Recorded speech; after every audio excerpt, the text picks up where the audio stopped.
ਨੂੰ ਘੱਲਿਆ, ਪ੍ਰਭੂ ਨੇ ਰਾਜਾ ਸਾਊਲ ਨੂੰ ਘੱਲਿਆ ਕਿ ਜਾ ਕੇ ਤੂੰ ਅਮਾਲੇਕੀਆਂ ਦਾ ਜਿਹੜਾ ਹੈਗਾ ਉਹਨਾਂ ਨੂੰ ਬਿਲਕੁਲ ਤਬਾਹ ਕਰ ਦੇ। ਉਹਨਾਂ ਦਾ ਸਮਾਂ ਆ ਗਿਆ, ਲੇਕਿਨ ਉਸਨੇ ਇਸ ਤਰ੍ਹਾਂ ਨਹੀਂ ਕੀਤਾ। ਸੋ ਆਓ ਅਸੀਂ 414 ਪੰਨਾ ਅਸੀਂ ਉਸਦੀ 16 ਆਇਤ ਤੋਂ ਲੈ ਕੇ ਕੋਈ ਜਾਣਾ ਇਸਦੀ 16 ਤੋਂ ਲੈ ਕੇ 23 ਆਇਤ ਤੱਕ ਕੋਈ ਜਾਣਾ ਪੜ੍ਹਦਾ ਹੈ। ਮੈਂ ਪੜ੍ਹਦੇ ਹਾਂ ਪਾਸਟਰ ਜੀ। ਹਾਂਜੀ, ਗੋ ਹੈਡ ਮੇਰਾ ਵੀਰ। ਪਹਿਲਾਂ ਤਾਂ ਸਾਰਿਆਂ ਨੂੰ ਜੈ ਮਸੀਹ ਦੀ। ਜੈ ਮਸੀਹ ਦੀ ਵੀਰ। ਸਮੂਏਲ ਨੇ ਤੁਰੰਤ ਕਿਹਾ, ਚੁੱਪ ਰਹਿ, ਮੈਂ ਤੈਨੂੰ ਦੱਸਦਾ ਹਾਂ ਕਿ ਪ੍ਰਭੂ ਨੇ ਅੱਜ ਰਾਤ ਮੇਰੇ ਉੱਤੇ ਕੀ ਪ੍ਰਗਟ ਕੀਤਾ ਹੈ। ਸ਼ਾਊਲ ਬੋਲਿਆ, ਦੱਸ। ਸਮੂਏਲ ਨੇ ਕਿਹਾ, ਬੇਸ਼ੱਕ ਤੂੰ ਆਪਣੇ ਆਪ ਵਿੱਚ ਕੁਝ ਵੀ ਨਹੀਂ ਹੈ, ਪਰ ਫਿਰ ਵੀ ਤੂੰ ਪੂਰੀ ਇਸਰਾਇਲ ਕੌਮ ਦਾ ਸ਼ਾਸਕ ਹੈ। ਪ੍ਰਭੂ ਨੇ ਤੇਰਾ ਇਸਰਾਇਲ ਦਾ ਰਾਜਾ ਦੇ ਤੌਰ ਤੇ ਅਭਿਸ਼ੇਕ ਕੀਤਾ। ਉਸਨੇ ਤੈਨੂੰ ਦੱਸਿਆ ਸੀ ਕਿ ਤੂੰ ਪਾਪੀ ਅਮਾਲੇਕੀਆਂ ਦਾ ਨਾਸ਼ ਕਰੇ। ਉਸ ਦੀ ਆਗਿਆ ਸੀ ਕਿ ਤੂੰ ਅੰਤ ਤੱਕ ਲੜ ਕੇ ਉਹਨਾਂ ਦਾ ਸਭ ਕੁਝ ਨਾਸ਼ ਕਰੇ। ਫਿਰ ਤੂੰ ਉਸ ਦੀ ਇਹ ਆਗਿਆ ਕਿਉਂ ਨਾ ਮੰਨੀ? ਤੂੰ ਕਿਉਂ ਲੁੱਟ ਦਾ ਮਾਲ ਆਪਣੇ ਲਈ ਰੱਖਿਆ ਅਤੇ ਉਸ ਨੂੰ ਕ੍ਰੋਧਿਤ ਕੀਤਾ? ਸ਼ਾਊਲ ਨੇ ਉੱਤਰ ਦਿੱਤਾ, ਮੈਂ ਤਾਂ ਪ੍ਰਭੂ ਦੀ ਆਗਿਆ ਮੰਨੀ ਹੈ। ਮੈਂ ਉਸ ਦੀ ਆਗਿਆ ਅਨੁਸਾਰ ਗਿਆ ਅਤੇ ਅਮਾਲੇਕੀਆਂ ਨੂੰ ਹਰਾ ਕੇ ਉਹਨਾਂ ਨੂੰ ਨਾਸ਼ ਕਰ ਦਿੱਤਾ ਅਤੇ ਉਹਨਾਂ ਦੇ ਰਾਜਾ ਅਗਾਗ ਨੂੰ ਖਤਮ ਕਰ ਦਿੱਤਾ। ਪਰ ਮੇਰੇ ਆਦਮੀਆਂ ਨੇ ਚੰਗੀਆਂ ਭੇਡਾਂ ਅਤੇ ਬਲਦ ਬਚਾ ਲਏ ਕਿ ਉਹ ਇੱਥੇ ਗਿਲਗਾਲ ਵਿੱਚ ਲਿਆ ਕੇ ਪ੍ਰਭੂ ਤੇਰੇ ਪਰਮੇਸ਼ਰ ਦੇ ਸਾਹਮਣੇ ਬਲੀ ਚੜਾਉਣ। ਸਮੂਏਲ ਨੇ ਉਸ ਨੂੰ ਕਿਹਾ ਕਿ ਪ੍ਰਭੂ ਆਪਣੀ ਆਗਿਆ ਮੰਨੇ ਜਾਣ ਦੀ ਥਾਂ ਭੇਡਾਂ ਅਤੇ ਬਲੀਆਂ ਤੋਂ ਖੁਸ਼ ਹੁੰਦਾ ਹੈ? ਹਾਂ, ਉਸ ਦੀ ਆਗਿਆ ਮੰਨਣਾ ਬਲੀਆਂ ਤੋਂ ਕਿਤੇ ਚੰਗਾ ਹੈ ਅਤੇ ਛਤਰਿਆਂ ਦੀ ਚਰਬੀ ਨਾਲੋਂ ਉਸ ਦਾ ਸੁਣਨਾ ਚੰਗਾ ਹੈ। ਪ੍ਰਭੂ ਦੀ ਅਵਗਿਆਕਾਰੀ ਜਾਦੂ ਟੂਣੇ ਦੇ ਬਰਾਬਰ ਹੈ ਅਤੇ ਜਿੱਦੀਪੁਣਾ ਤੇ ਵਿਚਾਰ ਮੂਰਤੀ ਪੂਜਾ ਦੇ ਬਰਾਬਰ ਹੈ। ਤੂੰ ਪ੍ਰਭੂ ਦੇ ਬਚਨ ਨੂੰ ਰੱਦਿਆ ਹੈ, ਇਸ ਲਈ ਉਹ ਵੀ ਤੇਰਾ ਰਾਜਾ ਹੋਣਾ ਰੱਦਦਾ ਹੈ। ਪੜ੍ਹੇ ਸੁਣੇ ਜਾਣ ਤੇ ਸਾਰਿਆਂ ਨੂੰ ਸ਼ੀਸ਼ ਬਰਕਤ ਮਿਲੇ। ਉਹਦੇ ਵਚਨ ਦੇ ਵਿੱਚ ਜਿਹੜਾ ਅਸੀਂ ਇੱਥੇ ਦੇਖਿਆ, ਪ੍ਰਭੂ ਨੇ ਉਸਨੂੰ ਸੈਮੂਅਲ ਨੇ ਇੱਕੋ ਚੀਜ਼ ਕਹੀ ਆ ਕਿ ਪ੍ਰਭੂ ਨੇ ਤੈਨੂੰ ਰੱਦ ਦਿੱਤਾ।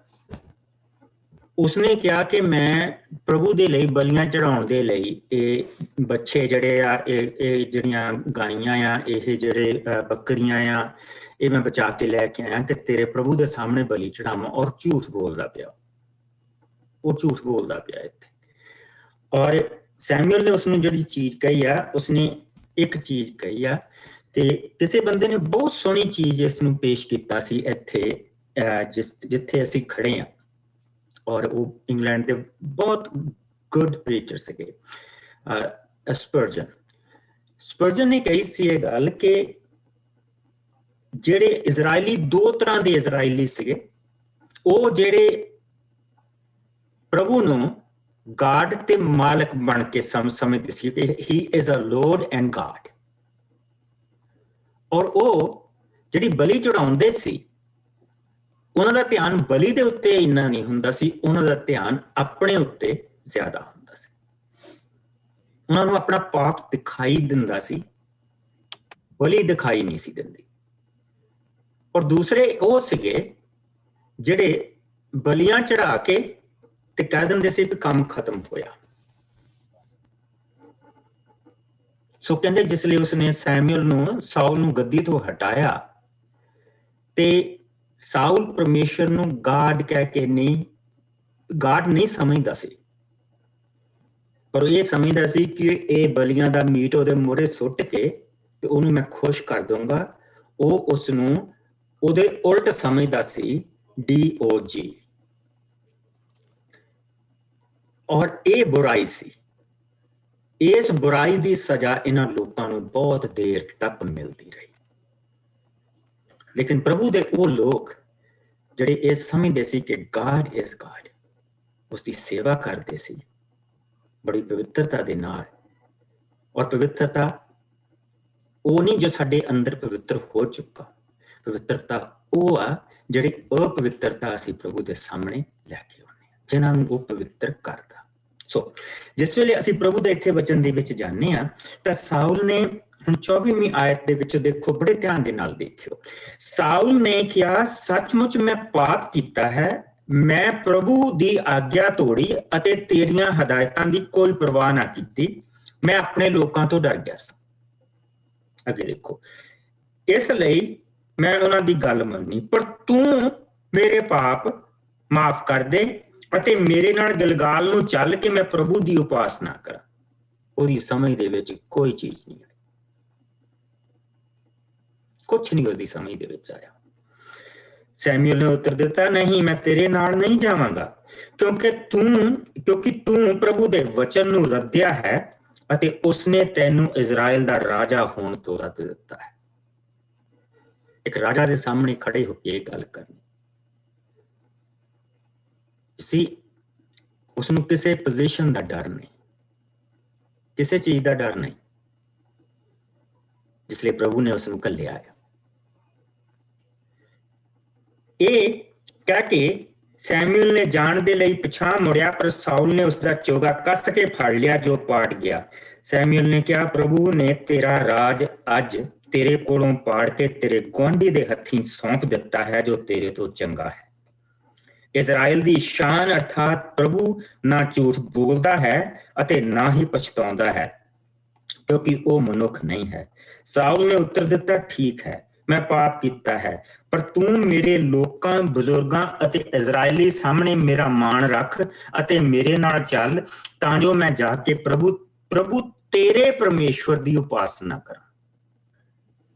ਕਿ ਮੇਰਾ ਪਰਮੇਸ਼ਵਰ ਨਹੀਂ, ਉਹ ਤੇਰਾ ਹੈ, ਦੀ ਉਪਾਸਨਾ ਕਰਾਂ।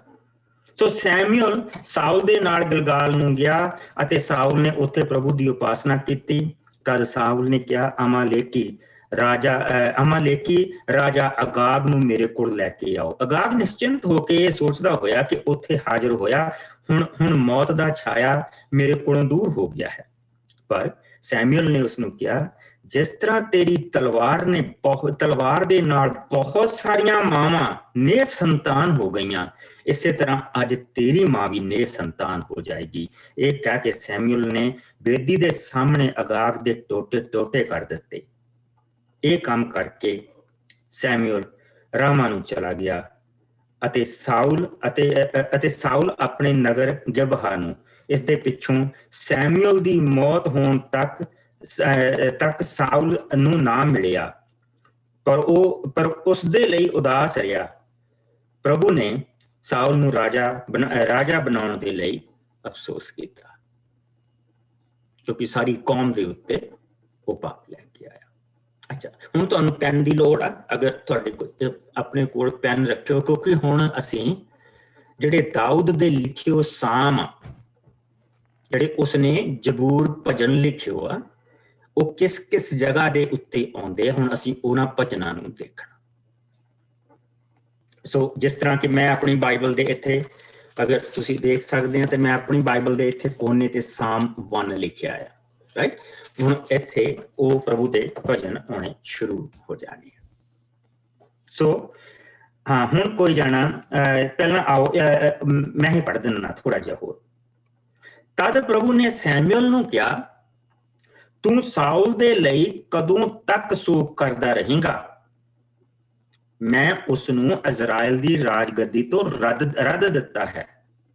ਤੂੰ ਹੁਣ ਆਪਣੀ ਤੇਲ ਦੀ ਕੁੱਪੀ ਦੇ ਵਿੱਚ ਤੇਲ ਭਰ ਬੈਤਲਹਿਮ ਨੂੰ ਜਾ, ਮੈਂ ਉੱਥੇ ਯੱਸੇ ਦੇ ਪੁੱਤਰ ਨੂੰ ਇਜ਼ਰਾਈਲ ਦਾ ਰਾਜਾ ਹੋਣ ਦੇ ਲਈ ਚੁਣਿਆ ਹੈ।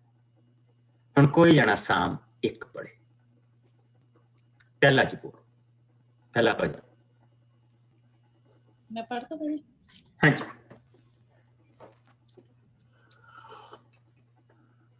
भजन संहिता पहला भाग। क्या ही धन है वह पुरुष जो दुष्टों की युक्ति पर नहीं चलता और ना पापियों के मार्ग में खड़ा होता और ना ठेठा करने वाले के मंडली में बैठता है, परंतु वह तो यहोवा की व्यवस्था से प्रसन्न रहता और उसकी व्यवस्था पर रात दिन ध्यान करता रहता। वह उस वृक्ष के समान है जो बहती नालियों के किनारे लगाया गया है और अपनी ऋतु में फलता है और जिसके पत्ते कभी मुरझाते नहीं हैं। इसलिए जो कुछ वह पुरुष करे वह सफल होता है।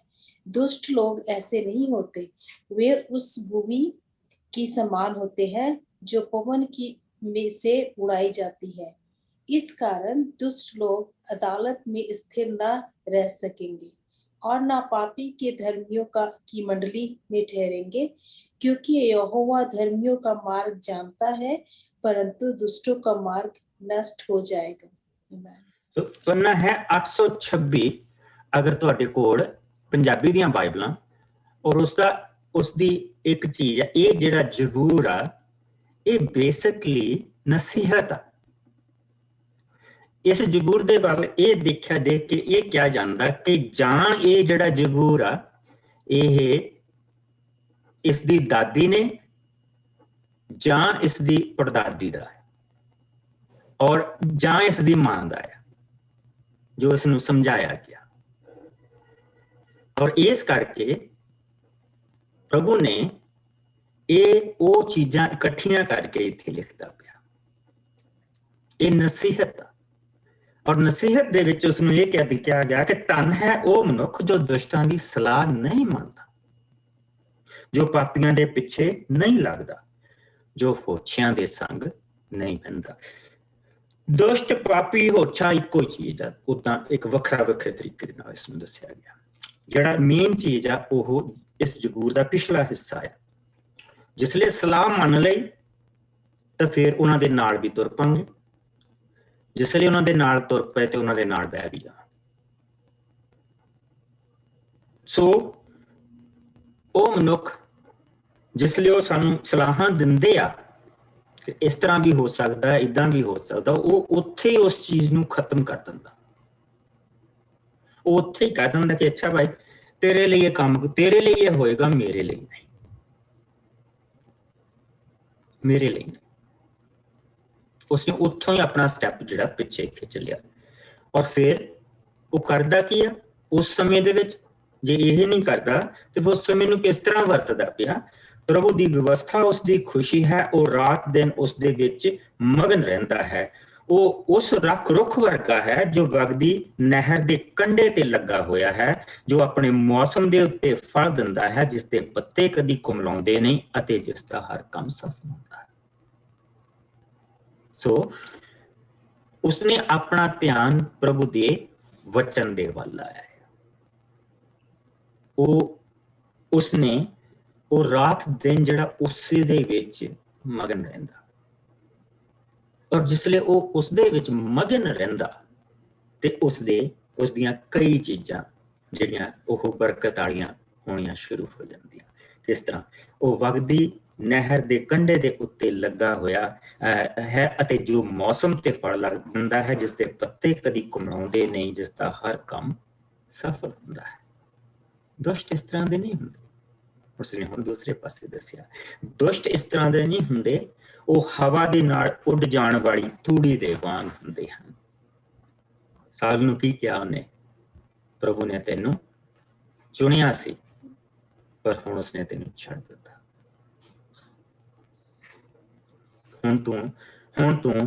हुण तेरा राज तेरे गुआंढी नूं दे दित्ता जाएगा। इसे लिए दुष्ट न्याय दे सामने खड़े नहीं हो सकणगे अते ना ही पापी भलियां दी संगत दे विच ठहर सकणगे। पर प्रभु भलियां दी राह दा ख्याल रखदा है, पर दुष्टां दा राह नाश हो जाता है। असीं साउल दे नाल की होया ते दाऊद दे नाल की होया, दो एग्जाम्पलां उत्थे देख सकदे हां।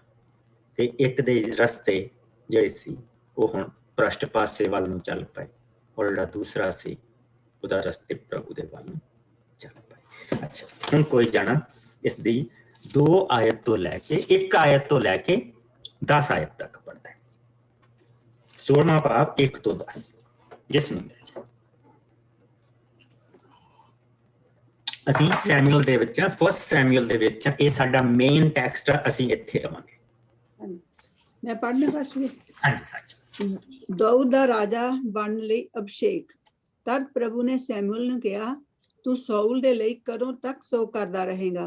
ਮੈਂ ਉਸ ਨੂੰ ਇਜ਼ਰਾਈਲ ਦੀ ਰਾਜਗੱਦੀ ਤੋਂ ਰੱਦ ਦਿੱਤਾ ਹੈ। ਤੂੰ ਹੁਣ ਆਪਣੀ ਤੇਲ ਵਾਲੀ ਕੁੱਪੀ ਵਿੱਚ ਤੇਲ ਭਰ ਕੇ ਬੈਤਲਹਮ ਨੂੰ ਜਾ। ਮੈਂ ਉੱਥੇ ਜੱਸੀ ਦੇ ਪੁੱਤਰ ਨੂੰ ਇਸਰਾਈਲ ਦਾ ਰਾਜਾ ਹੋਣ ਦੇ ਲਈ ਚੁਣਿਆ ਹੈ। ਸੈਮੂਅਲ ਨੇ ਉੱਤਰ ਦਿੱਤਾ, ਮੈਂ ਇਹ ਕਿਸ ਤਰ੍ਹਾਂ ਕਰ ਸਕਦਾ ਹਾਂ? ਜੇਕਰ ਸਾਊਲ ਨੂੰ ਇਸ ਗੱਲ ਦਾ ਪਤਾ ਲੱਗੇਗਾ ਤਾਂ ਉਹ ਮੈਨੂੰ ਕਤਲ ਕਰ ਦੇਵੇਗਾ। ਪ੍ਰਭੂ ਨੇ ਉੱਤਰ ਦਿੱਤਾ, ਤੂੰ ਇੱਕ ਬੱਚਾ ਆਪਣੇ ਨਾਲ ਲੈ ਤੇ ਕਹਿਣਾ ਕਿ ਤੂੰ ਉੱਥੇ ਪ੍ਰਭੂ ਸਾਹਮਣੇ ਇੱਕ ਬਲੀ ਚੜਾਉਣ ਜਾ ਰਿਹਾ ਹੈ। ਤੂੰ ਬਲੀ ਚੜਾਉਣ ਸਮੇਂ ਜੱਸੀ ਨੂੰ ਉੱਥੇ ਸੱਦਾ ਦੇਣਾ। ਮੈਂ ਤੈਨੂੰ ਉਸੇ ਘੜੀ ਦੱਸਾਂਗਾ ਕਿ ਤੂੰ ਕੀ ਕਰਨਾ ਹੈ। ਉੱਥੇ ਜਿਸ ਨੂੰ ਮੈਂ ਚੁਣਾ ਅਤੇ ਤੇਰੇ ਤੇ ਪ੍ਰਗਟ ਕਰਾਂ, ਤੂੰ ਉਸ ਦਾ ਅਭਿਸ਼ੇਕ ਕਰਨਾ। ਸੈਮੂਅਲ ਨੇ ਪ੍ਰਭੂ ਦੇ ਕਹੇ ਅਨੁਸਾਰ ਕੀਤਾ ਅਤੇ ਉਹ ਬੈਤਲਹਮ ਨੂੰ ਗਿਆ। ਸ਼ਹਿਰ ਦੇ ਬਜ਼ੁਰਗ ਸੈਮੂਅਲ ਨੂੰ ਬੈਤਲਹਮ ਵਿੱਚ ਦੇਖ ਕੇ ਉਸਦੇ ਕੋਲ ਕੰਬਦੇ ਤੇ ਡਰਦੇ ਆਏ ਤੇ ਬੋਲੇ, ਕੀ ਤੁਸੀਂ ਸ਼ਾਂਤੀ ਪੂਰਵਕ ਖਬਰ ਲੈ ਕੇ ਆਏ ਹੋ? ਸੈਮੂਅਲ ਨੇ ਉੱਤਰ ਦਿੱਤਾ, ਹਾਂ, ਮੈਂ ਇੱਥੇ ਪ੍ਰਭੂ ਸਾਹਮਣੇ ਬਲੀ ਚੜਾਉਣ ਆਇਆ ਹਾਂ। ਤੁਸੀਂ ਆਪਣੇ ਆਪ ਨੂੰ ਸ਼ੁੱਧ ਕਰਕੇ ਮੇਰੇ ਨਾਲ ਆਵੋ। ਉਸਨੇ ਜੱਸੀ ਅਤੇ ਉਸਦੇ ਪੁੱਤਰ ਨੂੰ ਆਪਣੇ ਆਪ ਨੂੰ ਸ਼ੁੱਧ ਕਰਨ ਲਈ ਕਿਹਾ ਅਤੇ ਉਹਨਾਂ ਨੂੰ ਆਪਣੇ ਨਾਲ ਆਉਣ ਦਾ ਸੱਦਾ ਦਿੱਤਾ। ਜਦੋਂ ਉਹ ਸਭ ਆ ਗਏ ਤਾਂ ਸੈਮੂਅਲ ਨੇ ਜੱਸੀ ਦੇ ਪੁੱਤਰ ਅਲੀਆਬ ਨੂੰ ਦੇਖ ਕੇ ਆਪਣੇ ਆਪ ਨੂੰ ਕਿਹਾ, ਜ਼ਰੂਰ ਇਸ ਨੂੰ ਜੋ ਪ੍ਰਭੂ ਦੇ ਸਾਹਮਣੇ ਖੜਾ ਹੈ ਉਸਨੇ ਆਪਣੇ ਲਈ ਚੁਣਿਆ ਹੋਵੇਗਾ। ਪਰ ਪ੍ਰਭੂ ਨੇ ਉਸ ਨੂੰ ਕਿਹਾ, ਤੂੰ ਕੇਵਲ ਉੱਚਾ, ਲੰਮਾ ਜਾਂ ਸੁੰਦਰਤਾ ਨੂੰ ਨਾ ਦੇਖ, ਮੈਂ ਇਸ ਨੂੰ ਰੱਦ ਦਿੱਤਾ ਹੈ, ਕਿਉਂਕਿ ਮੇਰੀ ਚੋਣ ਮਨੁੱਖ ਵਰਗੀ ਨਹੀਂ ਹੈ। ਮਨੁੱਖ ਕੇਵਲ ਬਾਹਰੀ ਸੁੰਦਰਤਾ ਨੂੰ ਦੇਖਦਾ ਹੈ, ਪਰ ਮੈਂ ਮਨ ਦੀ ਸੁੰਦਰਤਾ ਨੂੰ ਦੇਖਦਾ ਹਾਂ। ਤਦ ਜੱਸੀ ਨੇ ਆਪਣੇ ਪੁੱਤਰ ਅਬੀਨਾਦਾਬ ਨੂੰ ਸੈਮੂਅਲ ਦੇ ਅੱਗੇ ਕੀਤਾ, ਪਰ ਸੈਮੂਅਲ ਨੇ ਕਿਹਾ, ਨਹੀਂ, ਪ੍ਰਭੂ ਨੇ ਇਸ ਨੂੰ ਨਹੀਂ ਚੁਣਿਆ। ਸੋ ਜੱਸੀ ਨੇ ਆਪਣੇ ਅਗਲੇ ਪੁੱਤਰ ਸ਼ਮਾਹ ਨੂੰ ਅੱਗੇ ਕੀਤਾ, ਪਰ ਸੈਮੂਅਲ ਨੇ ਉੱਤਰ ਦਿੱਤਾ, ਨਹੀਂ, ਪ੍ਰਭੂ ਨੇ ਇਸ ਨੂੰ ਵੀ ਨਹੀਂ ਚੁਣਿਆ। ਅੰਤ ਜੱਸੀ ਨੇ ਆਪਣੇ 7 ਪੁੱਤਰ ਸੈਮੂਅਲ ਸਾਹਮਣੇ ਪੇਸ਼ ਕੀਤੇ, ਪਰ ਉਸਨੇ ਕਿਹਾ, ਇਹਨਾਂ ਵਿੱਚੋਂ ਕਿਸੇ ਨੂੰ ਵੀ ਪ੍ਰਭੂ ਨੇ ਨਹੀਂ ਚੁਣਿਆ ਹੈ। ਤਦ ਸੈਮੂਅਲ ਨੇ ਜੱਸੀ ਤੋਂ ਪੁੱਛਿਆ, ਕੀ ਤੇਰਾ ਹੋਰ ਕੋਈ ਪੁੱਤਰ ਹੈ? ਜੱਸੀ ਨੇ ਉੱਤਰ ਦਿੱਤਾ, ਹਾਂ, ਇੱਕ ਸਭ ਤੋਂ ਛੋਟਾ ਹੈ, ਪਰ ਉਹ ਭੇਡਾਂ ਦੀ ਰਖਵਾਲੀ ਕਰ ਰਿਹਾ ਹੈ। ਬਸ ਇੱਥੇ ਤੱਕ ਸਿਸਟਰ ਜੀ ਠੀਕ ਆ। ਅੱਛਾ ਇਸ ਤੋਂ ਅੱਗੇ ਵੀ ਤੁਸੀਂ ਪੜ੍ਹਨਾ, ਪਰ ਇੱਥੇ ਤੱਕ ਠੀਕ ਹੈ। ਇਸ ਵੇਲੇ ਅਸੀਂ ਇੱਥੇ ਤੱਕ ਹੀ ਪੜ੍ਹਨਾ ਹੈ ਇਸ ਨੂੰ। ਦੇਖੋ, ਸੋ ਸੈਮੂਅਲ ਨੂੰ ਪ੍ਰਭੂ ਨੇ ਕਿਹਾ ਕਿ ਤੂੰ ਜਾ ਔਰ ਜਾ ਕੇ ਬੈਤਲਹਮ ਦੇ ਵਿੱਚ ਜਾ, ਔਰ ਬੈਤਲਹਮ ਦੇ ਇਲਾਕੇ ਦੇ ਵਿੱਚ ਜਾ ਕੇ ਤਾਂ ਤੂੰ ਉੱਥੇ ਯੱਸੀ ਦੇ ਆਪਣੇ ਤੇਲ ਦੀ ਕੁੱਪੀ ਲੈ ਜਾ ਤੇ ਯੱਸੀ ਦਾ ਇੱਕ ਪੁੱਤਰ ਨੂੰ ਤੂੰ ਉਸਦੇ ਉੱਤੇ ਤੇਲ ਪਾ ਦੇ, ਉਹਦਾ ਅਭਿਸ਼ੇਕ ਕਰ ਦੇ ਰਾਜਾ ਹੋਣ ਦੇ ਲਈ। ਪਰ ਸੈਮੂਅਲ, ਕਿਉਂਕਿ ਸੈਮੂਅਲ ਦਾ ਹੁਣ ਸਾਰਾ ਜਿਹੜਾ ਧਿਆਨ ਆ ਉਹ ਪ੍ਰਭੂ ਵੱਲੋਂ ਹਟ ਕੇ ਸਾਊਲ ਦੇ ਵੱਲ ਲੱਗਾ। ਜਿਸ ਵੇਲੇ ਪਿੱਛੇ ਸੈਮੂਅਲ ਦਾ ਧਿਆਨ ਪ੍ਰਭੂ ਦੇ ਵੱਲ ਲੱਗਾ ਸੀ ਤੇ ਉਸਨੇ ਸਾਊਲ ਨੂੰ ਬਿਲਕੁਲ ਖਰੀਆਂ ਸੁਣਾਈਆਂ। ਲੇਕਿਨ ਹੁਣ ਉਸਦਾ ਜਿਹੜਾ ਧਿਆਨ ਆ ਉਹ ਸਾਊਲ ਉੱਤੇ ਲੱਗਾ ਹੈ ਤੇ ਉਹ ਕਹਿੰਦਾ, ਤੂੰ ਕਿਉਂ ਸਾਊਲ ਦੇ ਲਈ ਬੈਠਾ ਰੋਈ ਜਾਣਾ? ਹੁਣ ਛੱਡ ਇਹਨੂੰ, ਚੱਲ ਤੁਰ। ਤੇ ਉਹ ਹੁਣ ਸਾਊਲ ਤੋਂ ਡਰਦਾ ਪਿਆ। ਸੋ ਉਸਨੇ ਕਿਹਾ ਕਿ ਤੂੰ ਬੈਤਲਹਮ ਨੂੰ ਜਾ, ਮੈਂ ਉੱਥੇ ਯੱਸੀ ਦੇ ਪੁੱਤਰ ਨੂੰ ਇਜ਼ਰਾਈਲ ਦੇ ਰਾਜਾ ਹੋਣ ਦੇ ਲਈ ਚੁਣਾਂਗਾ। ਔਰ ਸੈਮੂਅਲ ਉੱਤਰ ਦਿੱਤਾ, ਮੈਂ ਕਿਸ ਤਰ੍ਹਾਂ ਕਰ ਸਕਦਾ ਹਾਂ? ਸੋ ਪ੍ਰਭੂ ਨੇ ਉਸਨੂੰ ਕਿਹਾ ਕਿ ਤੂੰ ਇੱਕ ਬੱਚਾ ਲੈ ਜਾ ਔਰ ਦੱਸ ਦੇ ਕਿ ਮੈਂ ਬੈਤਲਹਮ ਦੇ ਵਿੱਚ ਬਲੀ ਚੜਾਉਣਾ ਹੈ। ਬੈਤਲਹਮ ਦੇ ਵਿੱਚ ਮੈਂ ਬਲੀ ਚੜਾਉਣਾ ਹੈ। ਔਰ ਜਿਸ ਵੇਲੇ ਉਹ ਉੱਥੇ ਗਿਆ, ਲੋਕਾਂ ਨੇ ਪੁੱਛਿਆ ਕਿ ਸਭ ਕੁਝ ਠੀਕ ਠਾਕ ਹੈ? ਕਿਉਂਕਿ ਜਿਸ ਵੇਲੇ ਨਬੀ ਆਉਂਦਾ ਸੀ, ਸਭ ਤੋਂ ਪਹਿਲਾਂ ਉਹਨਾਂ ਨੂੰ ਇਹੋ ਡਰ ਹੁੰਦਾ ਸੀ ਕਿ ਪਤਾ ਨਹੀਂ ਅਸੀਂ ਕੀ ਕਰਦਾ, ਤੁਹਾਡਾ ਨਬੀ ਆ ਗਿਆ, ਇਹ ਕਿਹੜੀ ਖਬਰ ਲੈ ਕੇ ਆ ਗਿਆ ਸਾਡੇ ਲਈ। ਲੇਕਿਨ ਉਸਨੇ ਕਿਹਾ, ਨਹੀਂ, ਸਭ ਕੁਝ ਠੀਕ ਠਾਕ ਆ, ਮੈਂ ਇੱਥੇ ਬਲੀ ਚੜਾਉਣਾ ਹੈ। ਔਰ ਉਹਨਾਂ ਨੇ ਸਾਰੇ ਬਜ਼ੁਰਗਾਂ ਨੂੰ ਬੁਲਾਇਆ, ਜਿਹਦੇ ਵਿੱਚ ਯੱਸੀ ਵੀ ਆਇਆ, ਔਰ ਉਸਨੇ ਕਿਹਾ ਕਿ ਜਾ ਆਪਣੇ ਪੁੱਤਰਾਂ ਨੂੰ ਲੈ ਕੇ ਆ, ਕਿ ਤੇਰੇ ਪੁੱਤਰਾਂ ਦੇ ਵਿੱਚੋਂ ਇੱਕ ਨੂੰ ਪ੍ਰਭੂ ਨੇ ਰਾਜਾ ਹੋਣ ਦੇ ਲਈ ਚੁਣਿਆ। ਸੋ ਉਸਨੇ ਇੱਕ ਕਰਕੇ ਪੇਸ਼ ਕਰਨੇ,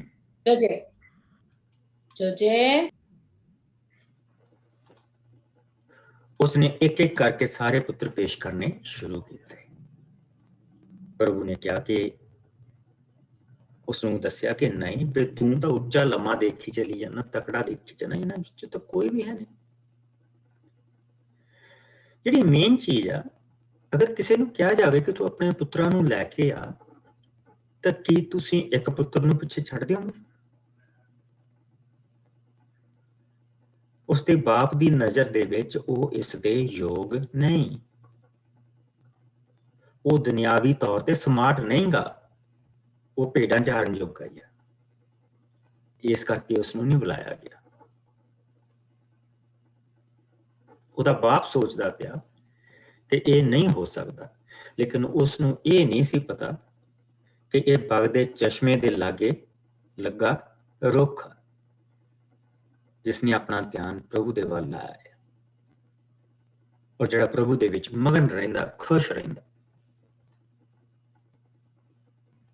ਔਰ ਜਿਹੜਾ ਪ੍ਰਭੂ ਦੇ ਦਿਲ ਪਿੱਛੇ ਪਿਆ ਹੈ ਕਿ ਤੇਰਾ ਦਿਲ ਕਿੱਦਾਂ ਦਾ। ਸੋ ਪ੍ਰਭੂ ਨੇ ਵੀ ਕਿਹਾ ਕਿ ਮੈਂ ਕਿੱਦਾਂ ਦਾ ਬੰਦਾ ਲੱਭ ਲਿਆ ਜਿਹੜਾ ਮੇਰੇ ਦਿਲ ਦੇ ਪਿੱਛੇ ਪਿਆ ਹੈ।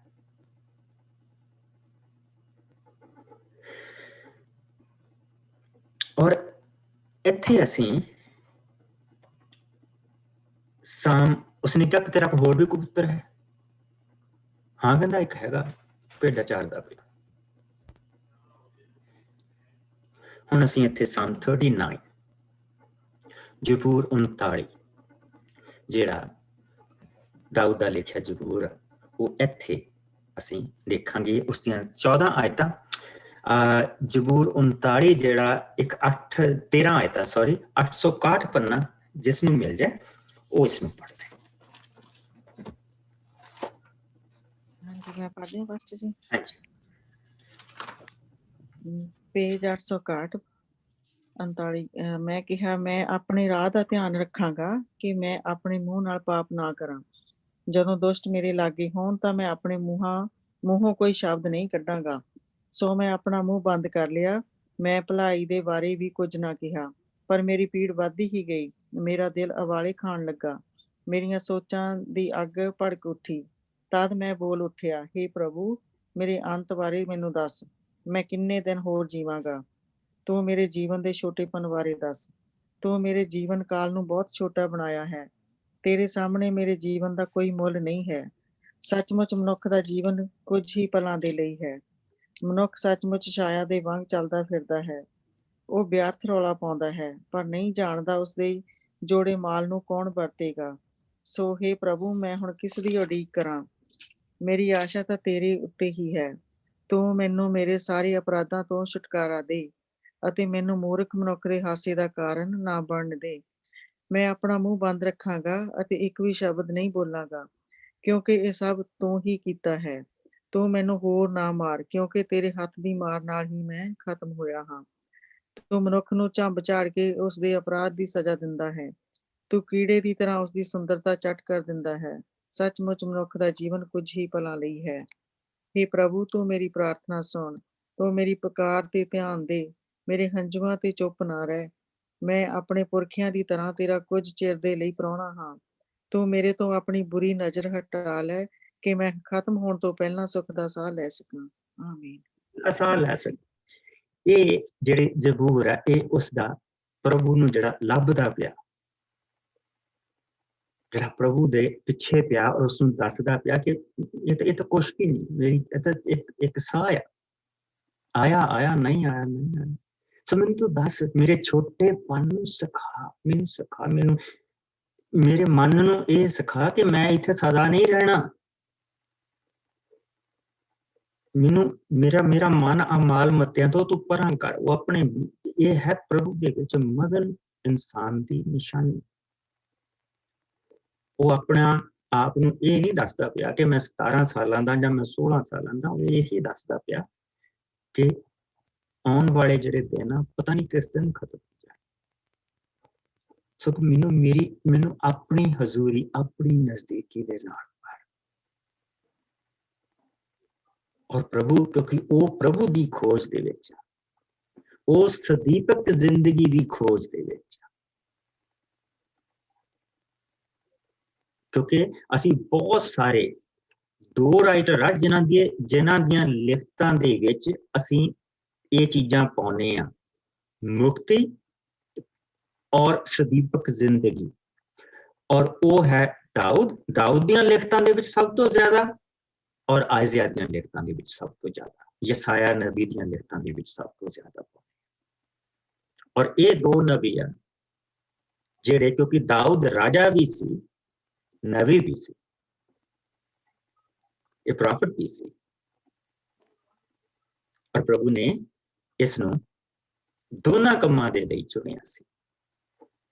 ਜਿਸ ਲਈ ਅਸੀਂ ਪ੍ਰਭੂ ਦੇ ਵਚਨ ਦੇ ਵਿੱਚ ਇੱਥੇ ਜਾਣੇ ਪਏ ਹਾਂ, ਇੱਥੋਂ ਸਾਨੂੰ ਉਸਦਾ ਜਿਹੜਾ ਪ੍ਰਭੂ ਨੂੰ ਪਾਉਣ ਦਾ ਜਿਹੜਾ ਹੈਗਾ ਦਰਦ ਉਹ ਦਿਖਾਈ ਦੇ ਰਿਹਾ। ਉਸ ਨੂੰ ਇਹਨਾਂ ਚੀਜ਼ਾਂ ਦੀ ਪਰਵਾਹ ਹੀ ਕੋਈ ਨਹੀਂ। ਜਿਹੜੀਆਂ ਚੀਜ਼ਾਂ ਦੀ ਪਰਵਾਹ ਉਹਦਾ ਬਾਪ ਵੀ ਕਰਦਾ ਪਿਆ ਨਾ, ਉਹਨੂੰ ਇਹਨਾਂ ਚੀਜ਼ਾਂ ਦੀ ਵੀ ਕੋਈ ਪਰਵਾਹ ਨਹੀਂ। ਸੋ ਇਹ ਚੀਜ਼ਾਂ ਉੱਥੇ ਉਹ ਦੱਸਦਾ ਪਿਆ। ਸੋ ਹਾਂ 11 ਤੋਂ ਲੈ ਕੇ ਹੁਣ ਕੋਈ ਜਾਣਾ ਇਸ ਨੂੰ ਆਈ ਥਿੰਕ 13 ਆਇਤ ਬਸ।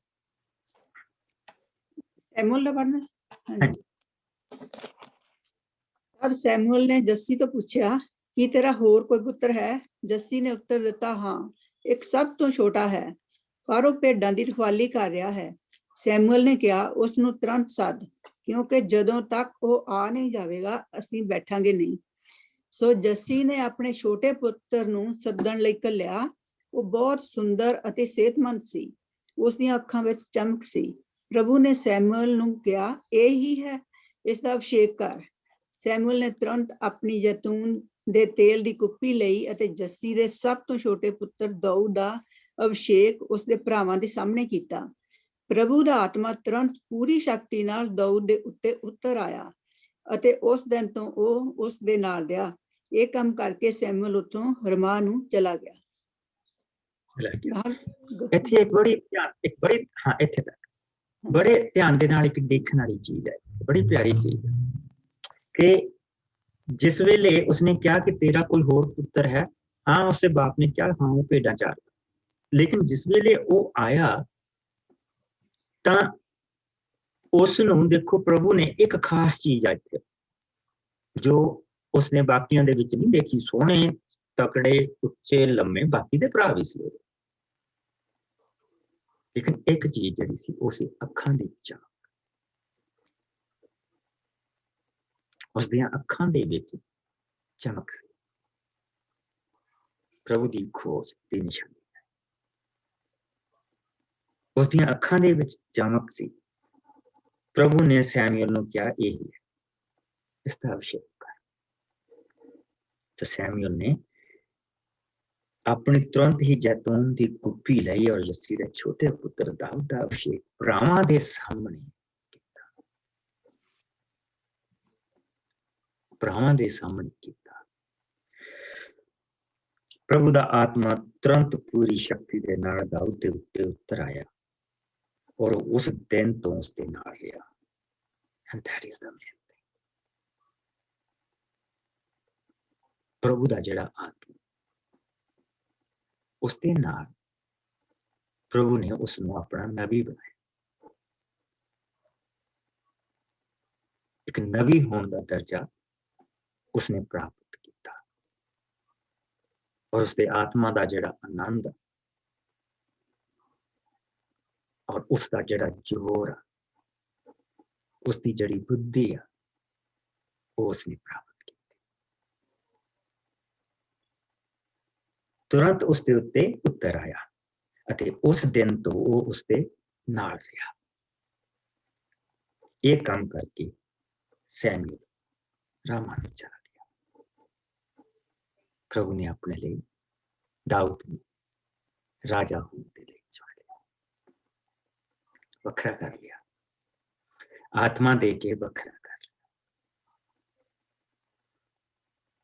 ਪਰ ਕੀ ਦਾਊਦ ਹੁਣ ਉਹਦੀਆਂ ਸਾਰੀਆਂ ਅੱਖਾਂ ਰਾਜਾ ਬਣਨ ਤੇ ਲੱਗ ਗਈਆਂ?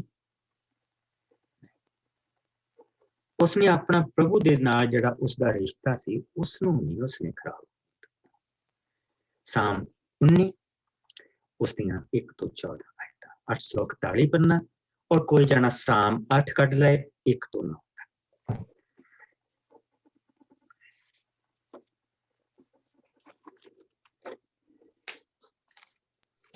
पढ़ दो बजे। ਹਾਂਜੀ। आकाश परमेश्वर की महिमा का वर्णन कर ही रहा है और आकाश का मेहरबान उसके हस्तकार्य को प्रकट करता है। दिन में से दिन निरंतर वार्तालाप करता है और रात को रात ज्ञान प्रदान करती है। ना तो वाणी है और ना ही शब्द है, उनका स्वर सुना नहीं गया, फिर भी उसकी आवाज समस्त पृथ्वी पर फैल जाती है और पृथ्वी के सीमांकन तक उनकी ध्वनि। परमेश्वर ने आकाश के मध्य सूर्य के लिए एक शिविर स्थापित किया है। वह ऐसे उदित होता है जैसे दूल्हा मंडप से बाहर आता है। वह वीर धावक के समान अपनी दौड़ दौड़ने में आनंदित होता है। आकाश का एक सीमित उसका उदाचिल्य है और उसके परिश्रम का क्षेत्र दूसरे सीमंत तक है। उसके ताप से कुछ नहीं छूटता। प्रभु की व्यवस्था सिद्ध है, आत्मा को संजीवन देने वाली है। प्रभु की साक्षी विनाशीय है, बुद्धिहीन को बुद्धि देने वाली। प्रभु के आदेश न्याय संगत है और हृदय को हर्ष वाले। प्रभु की आज्ञा निर्मल है और आंखों को आलोकित करने वाली है। प्रभु का वचन शुद्ध है और सदा स्थिर रहने वाला। प्रभु के न्याय सिद्धांत सत्य है, वे समर्था धर्मीय है। वे सोने से अधिक चाहने योग्य है, शुद्ध सोने से भी अधिक वांछनीय है। वे मधु से अधिक मधुर है, मधु कोश से टपकती मधु की बूंदों से भी अधिक मधुर है। इनके द्वारा तेरे सेवक सावधान भी किया जाता है। इसका पालन करना बहुत ही लाभप्रद है। अपनी भूलों का ज्ञान किससे हो सकता है?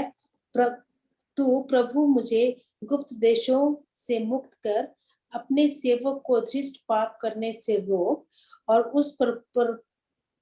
उससे मुझ पर प्रभुता मत करने दे। तब मैं निरापद होऊंगा और बड़े अपराधों से मुक्त हो जाऊंगा। हे प्रभु, मेरी चट्टान और मेरी उद्धारकर्ता, मेरे मुंह के शब्द मुझे प्रिय लगे और मेरे हृदय का ध्यान तो स्वीकार करे। आमीन। आमेन, आमेन। देखो, क्योंकि एक किस तरह ਅਸੀਂ ਕਹਿੰਦੇ ਇੱਥੇ ਫਿੱਟ ਨਹੀਂ ਹੁੰਦਾ, ਨਹੀਂ, ਇੱਥੇ ਇਹ ਤਾਂ ਜ਼ਬੂਰ ਹੈ ਕਿਉਂਕਿ ਇਹ ਉਹਦੀ ਸਾਰੀ ਪਹਿਲੀ ਉਮਰ ਦੇ ਲਿਖਿਓ ਜ਼ਬੂਰ ਆ। ਦਾਊਦ ਜਿਹੜਾ ਸੀਗਾ ਪ੍ਰਭੂ ਦੇ ਭਜਨਾਂ ਦੇ ਲਈ ਮੰਨਿਆ ਸੀ, ਪ੍ਰਭੂ ਨੇ ਉਸਨੂੰ ਇਹ ਬਰਕਤ ਦਿੱਤੀ ਹੋਈ ਸੀ। ਔਰ ਇਹ ਜਿਹੜੇ ਜ਼ਬੂਰ ਆ ਇਹ ਫਿੱਟ ਹੋਣ ਵਾਲੀ ਗੱਲ ਨਹੀਂ ਹੈਗੀ, ਇਹ ਕ੍ਰੋਨੋਲੋਜੀਕਲੀ ਇਹ ਜ਼ਬੂਰ ਉਸਦੇ ਕਿਹੜੀ ਉਮਰ ਦੇ ਵਿੱਚ ਉਸਨੇ ਲਿਖੇ ਹੋਣਗੇ ਉਹਦੇ ਹਿਸਾਬ ਦੇ ਨਾਲ। ਔਰ ਦੇਖੋ ਜਿਹੜਾ ਉਸਦਾ ਉਹ ਪ੍ਰਭੂ ਦੀ ਜਿਹੜੀ ਉਸਤਤ ਕਰਦਾ ਪਿਆ, ਉਹ ਉਸਨੇ ਸਭ ਤੋਂ ਪਹਿਲਾਂ ਦੱਸਿਆ ਕਿ ਪ੍ਰਭੂ ਕੌਣ, ਕਿ ਅਸੀਂ ਭਾਵੇਂ ਉਸਦੀ ਉਸਤਤ ਕਰੀਏ ਨਾ ਕਰੀਏ, ਉਹਦੀ ਉਸਤਤ ਹੋ ਰਹੀ ਹੈ। ਅਸੀਂ ਭਾਵੇਂ ਹੁਕਮ ਮੰਨੀਏ ਨਾ ਮੰਨੀਏ, ਉਸਦਾ ਹੁਕਮ ਮੰਨਿਆ ਜਾ ਰਿਹਾ। ਉਸਦੇ ਵਿੱਚ ਸਾਨੂੰ ਉਸਨੇ ਦਿਖਾਇਆ ਕਿ ਆਕਾਸ਼ ਪਰਮੇਸ਼ਰ ਦੀ ਮਹਿਮਾ ਪ੍ਰਗਟ ਕਰਦੇ ਹਨ, ਨੀਲਾ ਗਗਨ ਉਸਦੀ ਕਾਰੀਗਰੀ ਦਿਖਾ ਰਿਹਾ ਹੈ। ਹਰ ਦਿਨ ਆਉਣ ਵਾਲੇ ਦਿਨ ਦੇ ਨਾਲ ਇਸ ਬਾਰੇ ਗੱਲ ਕਰਦਾ ਹੈ। ਹਰ ਰਾਤ ਆਉਣ ਵਾਲੀ ਰਾਤ ਤੇ ਇਹ ਪ੍ਰਗਟ ਕਰਦੀ ਹੈ। ਸੋ ਇਹ ਸਭ ਬਿਨਾਂ ਬੋਲਾਂ ਅਤੇ ਸ਼ਬਦਾਂ ਦੇ ਹੁੰਦਾ ਹੈ, ਕਿਉਂਕਿ ਨਾ ਉਹਨਾਂ ਦਾ ਬੋਲਦੀ ਅਤੇ ਨਾ ਸ਼ਬਦ ਦੀ ਕੋਈ ਆਵਾਜ਼ ਹੈ। ਇਹ ਉਹਨਾਂ ਦੀ ਆਵਾਜ਼ ਸਾਰੀ ਧਰਤੀ ਤੇ ਫੈਲ ਜਾਂਦੀ ਹੈ ਤੇ ਉਹਨਾਂ ਦੇ ਸ਼ਬਦ ਧਰਤੀ ਦੀਆਂ ਅੰਤਮ ਹੱਦਾਂ ਤੱਕ ਪਹੁੰਚ ਜਾਂਦੇ ਹਨ। ਉਹਨਾਂ ਦੇ ਵਿਚਕਾਰ ਪਰਮੇਸ਼ਰ ਨੇ ਸੂਰਜ ਲਈ ਇੱਕ ਡੇਰਾ ਬਣਾ ਰੱਖਿਆ ਹੈ। ਉਹ ਲਾੜੇ ਦੇ ਵਾਂਗ ਆਪਣੇ ਕਮਰੇ ਵਿੱਚੋਂ ਨਿਕਲਦਾ ਹੈ ਤੇ ਸੂਰਮੇ ਦੇ ਵਾਂਗ ਖੁਸ਼ੀ ਦੇ ਨਾਲ ਦੌੜ ਕੇ ਆਪਣਾ ਪੂਰਾ ਚੱਕਰ ਲਾਉਂਦਾ ਹੈ। ਉਹ ਆਕਾਸ਼ ਦੇ ਇੱਕ ਪਾਸੇ ਤੋਂ ਆਰੰਭ ਕਰਦਾ ਹੈ ਅਤੇ ਦੂਜੇ ਸਿਰੇ ਤੱਕ ਚਲਾ ਜਾਂਦਾ ਹੈ। ਕੋਈ ਵੀ ਵਸਤੂ ਉਸਦੀ ਗਰਮੀ ਤੋਂ ਬਚ ਨਹੀਂ ਸਕਦੀ, ਉਸਦੇ ਨਿੱਘ ਤੋਂ ਬਚ ਨਹੀਂ ਸਕਦੀ। ਕਹਿਣ ਦਾ ਮਤਲਬ ਹੈ ਸੋ ਹਰ ਇੱਕ ਚੀਜ਼ ਜਿਹੜੀ ਹੈ ਉਹ ਪ੍ਰਭੂ ਦੇ ਹੁਕਮ ਦੇ ਵਿੱਚ ਰਹਿ ਕੇ ਕੰਮ ਕਰਦੀ ਪਈ ਹੈ। ਸਾਡੀ ਧਰਤੀ ਪ੍ਰਭੂ ਦੇ ਹੁਕਮ ਦੇ ਵਿੱਚ ਰਹਿ ਕੇ ਕੰਮ ਕਰਦੀ। ਸਾਡਾ ਜਿਹੜਾ ਐਕਸੈਸ ਆ, ਜਿਹੜੀ ਜਿੱਥੇ ਧਰਤੀ ਘੁੰਮਦੀ ਪਈ ਆ, ਅਗਰ ਉਹ 1 ਡਿਗਰੀ ਯਾਨੀ 1.45 ਡਿਗਰੀ ਇੱਕ ਪਾਸੇ ਨੂੰ ਚਲੇ ਜਾਏ ਤੇ ਅਸੀਂ ਫ੍ਰੀਜ਼ ਹੋ ਕੇ ਮਰ ਜਾਣਾ। ਜੇ 0.45 ਦੂਸਰੇ ਪਾਸੇ ਨੂੰ ਨਿਕਲ ਜਾਏ ਤੇ ਅਸੀਂ ਸੜ ਕੇ ਮਰ ਜਾਣਾ। ਪ੍ਰਭੂ ਨੇ ਹਰ ਇੱਕ ਚੀਜ਼ ਜਿਹੜੀ ਆ ਪ੍ਰਸਾਈਜ਼, ਜਿੰਨਾ ਧਰਤੀ ਤੇ ਪਾਣੀ ਹੋਣਾ ਚਾਹੀਦਾ ਓਨਾ ਹੀ ਪਾਣੀ, ਜਿੰਨੀ ਹਵਾ ਦੇ ਵਿੱਚ ਆਕਸੀਜਨ ਹੋਣੀ ਚਾਹੀਦੀ ਹੈ ਓਨੀ ਆ ਜਿਹੜੀ ਇਨਸਾਨ ਦੇ ਲਈ ਜਿਉਣ ਦੇ ਲਈ ਉਸ ਨੂੰ ਮਿਲਦੀ। ਲੇਕਿਨ ਇੱਥੇ ਹੁਣ ਅੱਗੇ ਜਿਹੜੀ ਚੀਜ਼ ਉਸਨੇ ਕਹੀ ਉਹ ਕੀ ਹੈ ਕਿ ਪ੍ਰਭੂ ਨੇ ਹੁਣ ਜੋ ਸਾਨੂੰ ਦਿੱਤਾ ਆਪਣੀ ਵਿਵਸਥਾ, ਪ੍ਰਭੂ ਦੀ ਵਿਵਸਥਾ ਪੂਰਨ ਹੈ, ਉਹ ਨਵੇਂ ਜੀਵਨ ਦਾ ਸੋਮਾ ਹੈ। ਦੇਖਿਆ ਇਹਦੀਆਂ ਲਿਖਤਾਂ ਦੇ ਵਿੱਚ ਬਹੁਤ ਆਉਣਾ, ਉਹ ਨਵੇਂ ਜੀਵਨ ਦਾ ਸੋਮਾ ਹੈ, ਉਸਦੀ ਸਾਖੀ ਭਰੋਸੇਯੋਗ ਹੈ, ਉਹ ਬੁੱਧੀਹੀਨ ਨੂੰ ਬੁੱਧੀ ਦੇਣ ਵਾਲਾ। ਔਰ ਇਹ ਜਿਹੜਾ ਅਸੀਂ ਜ਼ਰੂਰ ਦੇਖਦੇ ਪਏ ਹਾਂ, ਇਹ ਪ੍ਰਭੂ ਦੀ ਆਤਮਾ ਦੀ ਪ੍ਰਾਪਤੀ ਤੋਂ ਬਾਅਦ ਦੇ ਲਿਖੇ ਹੋਏ ਜ਼ਬੂਰ ਆ। ਉਸ ਪਹਿਲਾ ਜਿਹੜਾ ਜ਼ਬੂਰ ਅਸੀਂ ਪੜ੍ਹਿਆ ਸੀ ਉਹ ਮਾਂ-ਬਾਪ ਦੀਆਂ ਸਿੱਖਿਆਵਾਂ ਸੀ। ਲੇਕਿਨ ਅੱਗੇ ਦੇਖੋ, ਪ੍ਰਭੂ ਦੀਆਂ ਸਿੱਖਿਆਵਾਂ ਭਲੀਆਂ ਹਨ, ਉਹ ਮਨ ਨੂੰ ਚੰਗੀਆਂ ਲੱਗਦੀਆਂ ਹਨ। ਪ੍ਰਭੂ ਦੇ ਹੁਕਮ ਸ਼ੁੱਧ ਹਨ, ਉਹ ਅੱਖਾਂ ਨੂੰ ਚਾਨਣ ਦਿੰਦੇ ਹਨ। ਪ੍ਰਭੂ ਦਾ ਡਰ ਸਾਫ਼ ਹੈ, ਉਹ ਹਮੇਸ਼ਾ ਤੱਕ ਰਹਿੰਦਾ ਹੈ। ਪ੍ਰਭੂ ਦੇ ਨਿਯਮ ਸੱਚੇ ਹਨ, ਉਹ ਭਲਾਈ ਦਾ ਸੋਮਾ। ਅੱਗੇ ਦੇਖੋ, ਉਹ ਸ਼ੁੱਧ ਤੋਂ ਸ਼ੁੱਧ ਸੋਨੇ ਨਾਲੋਂ ਵੀ ਚੰਗੇ ਹਨ ਅਤੇ ਉਹ ਮਖੀਰ ਤੋਂ ਟਪਕਦੇ ਸ਼ਹਿਦ ਤੋਂ ਮਿੱਠੇ ਹਨ। ਉਹਨਾਂ ਦੇ ਦੁਆਰਾ ਤੇਰੇ ਦਾਸ ਨੂੰ ਚੇਤਾਵਨੀ ਮਿਲਦੀ, ਪਰ ਉਹਨਾਂ ਤੇ ਚੱਲਣ ਦੁਆਰਾ ਵੱਡਾ ਲਾਭ ਹੁੰਦਾ ਹੈ। ਕੋਈ ਵੀ ਮਨੁੱਖ ਆਪਣੀਆਂ ਗਲਤੀਆਂ ਨੂੰ ਨਹੀਂ ਜਾਣ ਸਕਦਾ। ਹੇ ਪ੍ਰਭੂ, ਤੂੰ ਮੇਰੇ ਲੁਕੇ ਅਪਰਾਧਾਂ ਨੂੰ ਮਾਫ਼ ਕਰ ਦੇ। ਧਿਆਨ ਉਹਦਾ ਪ੍ਰਭੂ ਦੇ ਵੱਲ, nothing else। ਕੋਈ ਵੀ ਮਨੁੱਖ ਆਪਣੀਆਂ ਗਲਤੀਆਂ ਨੂੰ ਨਹੀਂ ਜਾਣ ਸਕਦਾ। ਹੇ ਪ੍ਰਭੂ, ਤੂੰ ਮੇਰੇ ਲੁਕੇ ਅਪਰਾਧਾਂ ਨੂੰ ਮਾਫ਼ ਕਰ ਦੇ। ਹੇ ਪ੍ਰਭੂ, ਤੂੰ ਆਪਣੇ ਦਾਸ ਨੂੰ ਸੁਤੰਤਰ ਇੱਛਾ ਦੇ ਪਾਪਾਂ ਤੋਂ ਬਚਾ ਕੇ ਰੱਖ। ਤੂੰ ਉਹਨਾਂ ਨੂੰ ਮੇਰੇ ਤੇ ਅਧਿਕਾਰ ਨਾ ਕਰਨ ਦੇ। ਕਿ ਅਸੀਂ ਦੇਖਿਆ ਸੀ ਜ਼ਬੂਰ ਪਹਿਲੇ ਦੇ ਵਿੱਚ, ਸਲਾਹ ਮੰਨਣੀ, ਫਿਰ ਨਾਲ ਚੱਲ ਪੈਣੀ, ਫਿਰ ਉਹਨਾਂ ਦੇ ਨਾਲ ਬਹਿ ਜਾਣਾ, ਅਧਿਕਾਰ ਹੋ ਗਿਆ। ਫਿਰ ਉਹਨਾਂ ਆਏਗਾ। ਸੋ ਤੂੰ ਆਪਣੇ ਦਾਸ ਨੂੰ ਸੁਤੰਤਰ ਇੱਛਾ ਦੇ ਪਾਪਾਂ ਤੋਂ ਬਚਾ ਕੇ ਰੱਖ। ਤੂੰ ਉਹਨਾਂ ਨੂੰ ਮੇਰੇ ਤੇ ਅਧਿਕਾਰ ਨਾ ਕਰਨ ਦੇ, ਤਦ ਮੈਂ ਨਿਰਦੋਸ਼ ਠਹਿਰਾਂਗਾ ਅਤੇ ਵੱਡੇ ਅਪਰਾਧ ਤੋਂ ਬਚਿਆ ਰਹਾਂਗਾ। ਹੇ ਪ੍ਰਭੂ, ਮੇਰੀ ਚੱਟਾਨ, ਮੁਕਤੀ ਦਾਤਾ, ਮੇਰੇ ਮੂੰਹ ਦੇ ਬੋਲ, ਮੇਰੇ ਦਿਲ ਦੀ ਆਰਾਧਨਾ ਤੈਨੂੰ ਸਵੀਕਾਰ। ਮੇਰੇ ਦਿਲ ਦੀ ਆਰਾਧਨਾ, ਸ਼ੁਕਰੀਆ ਤੈਨੂੰ ਸਵੀਕਾਰ ਹੋ। ਜ਼ਬੂਰ ਚ ਅਸੀਂ 8 ਪੜ੍ਹਦੇ ਹਾਂ। ਜ਼ਬੂਰ 8 ਦੇ ਵਿੱਚ ਵੀ ਬੜੀਆਂ ਪਿਆਰੇ ਹਿੱਸੇ ਆ। ਜਿਸ ਨੂੰ ਮਿਲ ਜਾਏ ਉਸ ਨੂੰ ਪੜ੍ਹਦਾ। ਮੈਂ ਪੜ੍ਹਾਂ। ਪਰਮੇਸ਼ਰ ਦੀ ਮਹਿਮਾ ਅਤੇ ਮਨੁੱਖ ਦਾ ਮਾਣ। ਹੇ ਪ੍ਰਭੂ, ਸਾਡੇ ਮਾਲਕ, ਤੇਰਾ ਨਾਂ ਸਾਰੀ ਧਰਤੀ ਉੱਤੇ ਕਿੰਨਾ ਹੈ। ਤੇਰੀ ਮਹਿਮਾ ਦਾ ਪ੍ਰਗਟਾਵਾ ਆਕਾਸ਼ ਵੀ ਕਰਦੇ ਹਨ।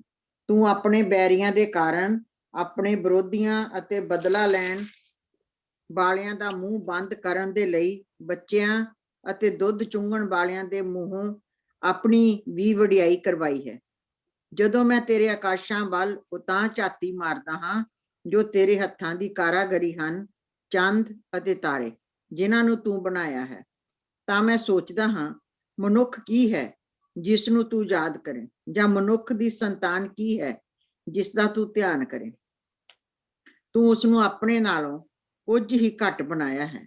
ਤੂੰ ਉਸ ਦੇ ਸਿਰ ਤੇ ਮਹਿਮਾ ਅਤੇ ਆਦਰ ਦਾ ਤਾਜ ਰੱਖਿਆ ਹੈ।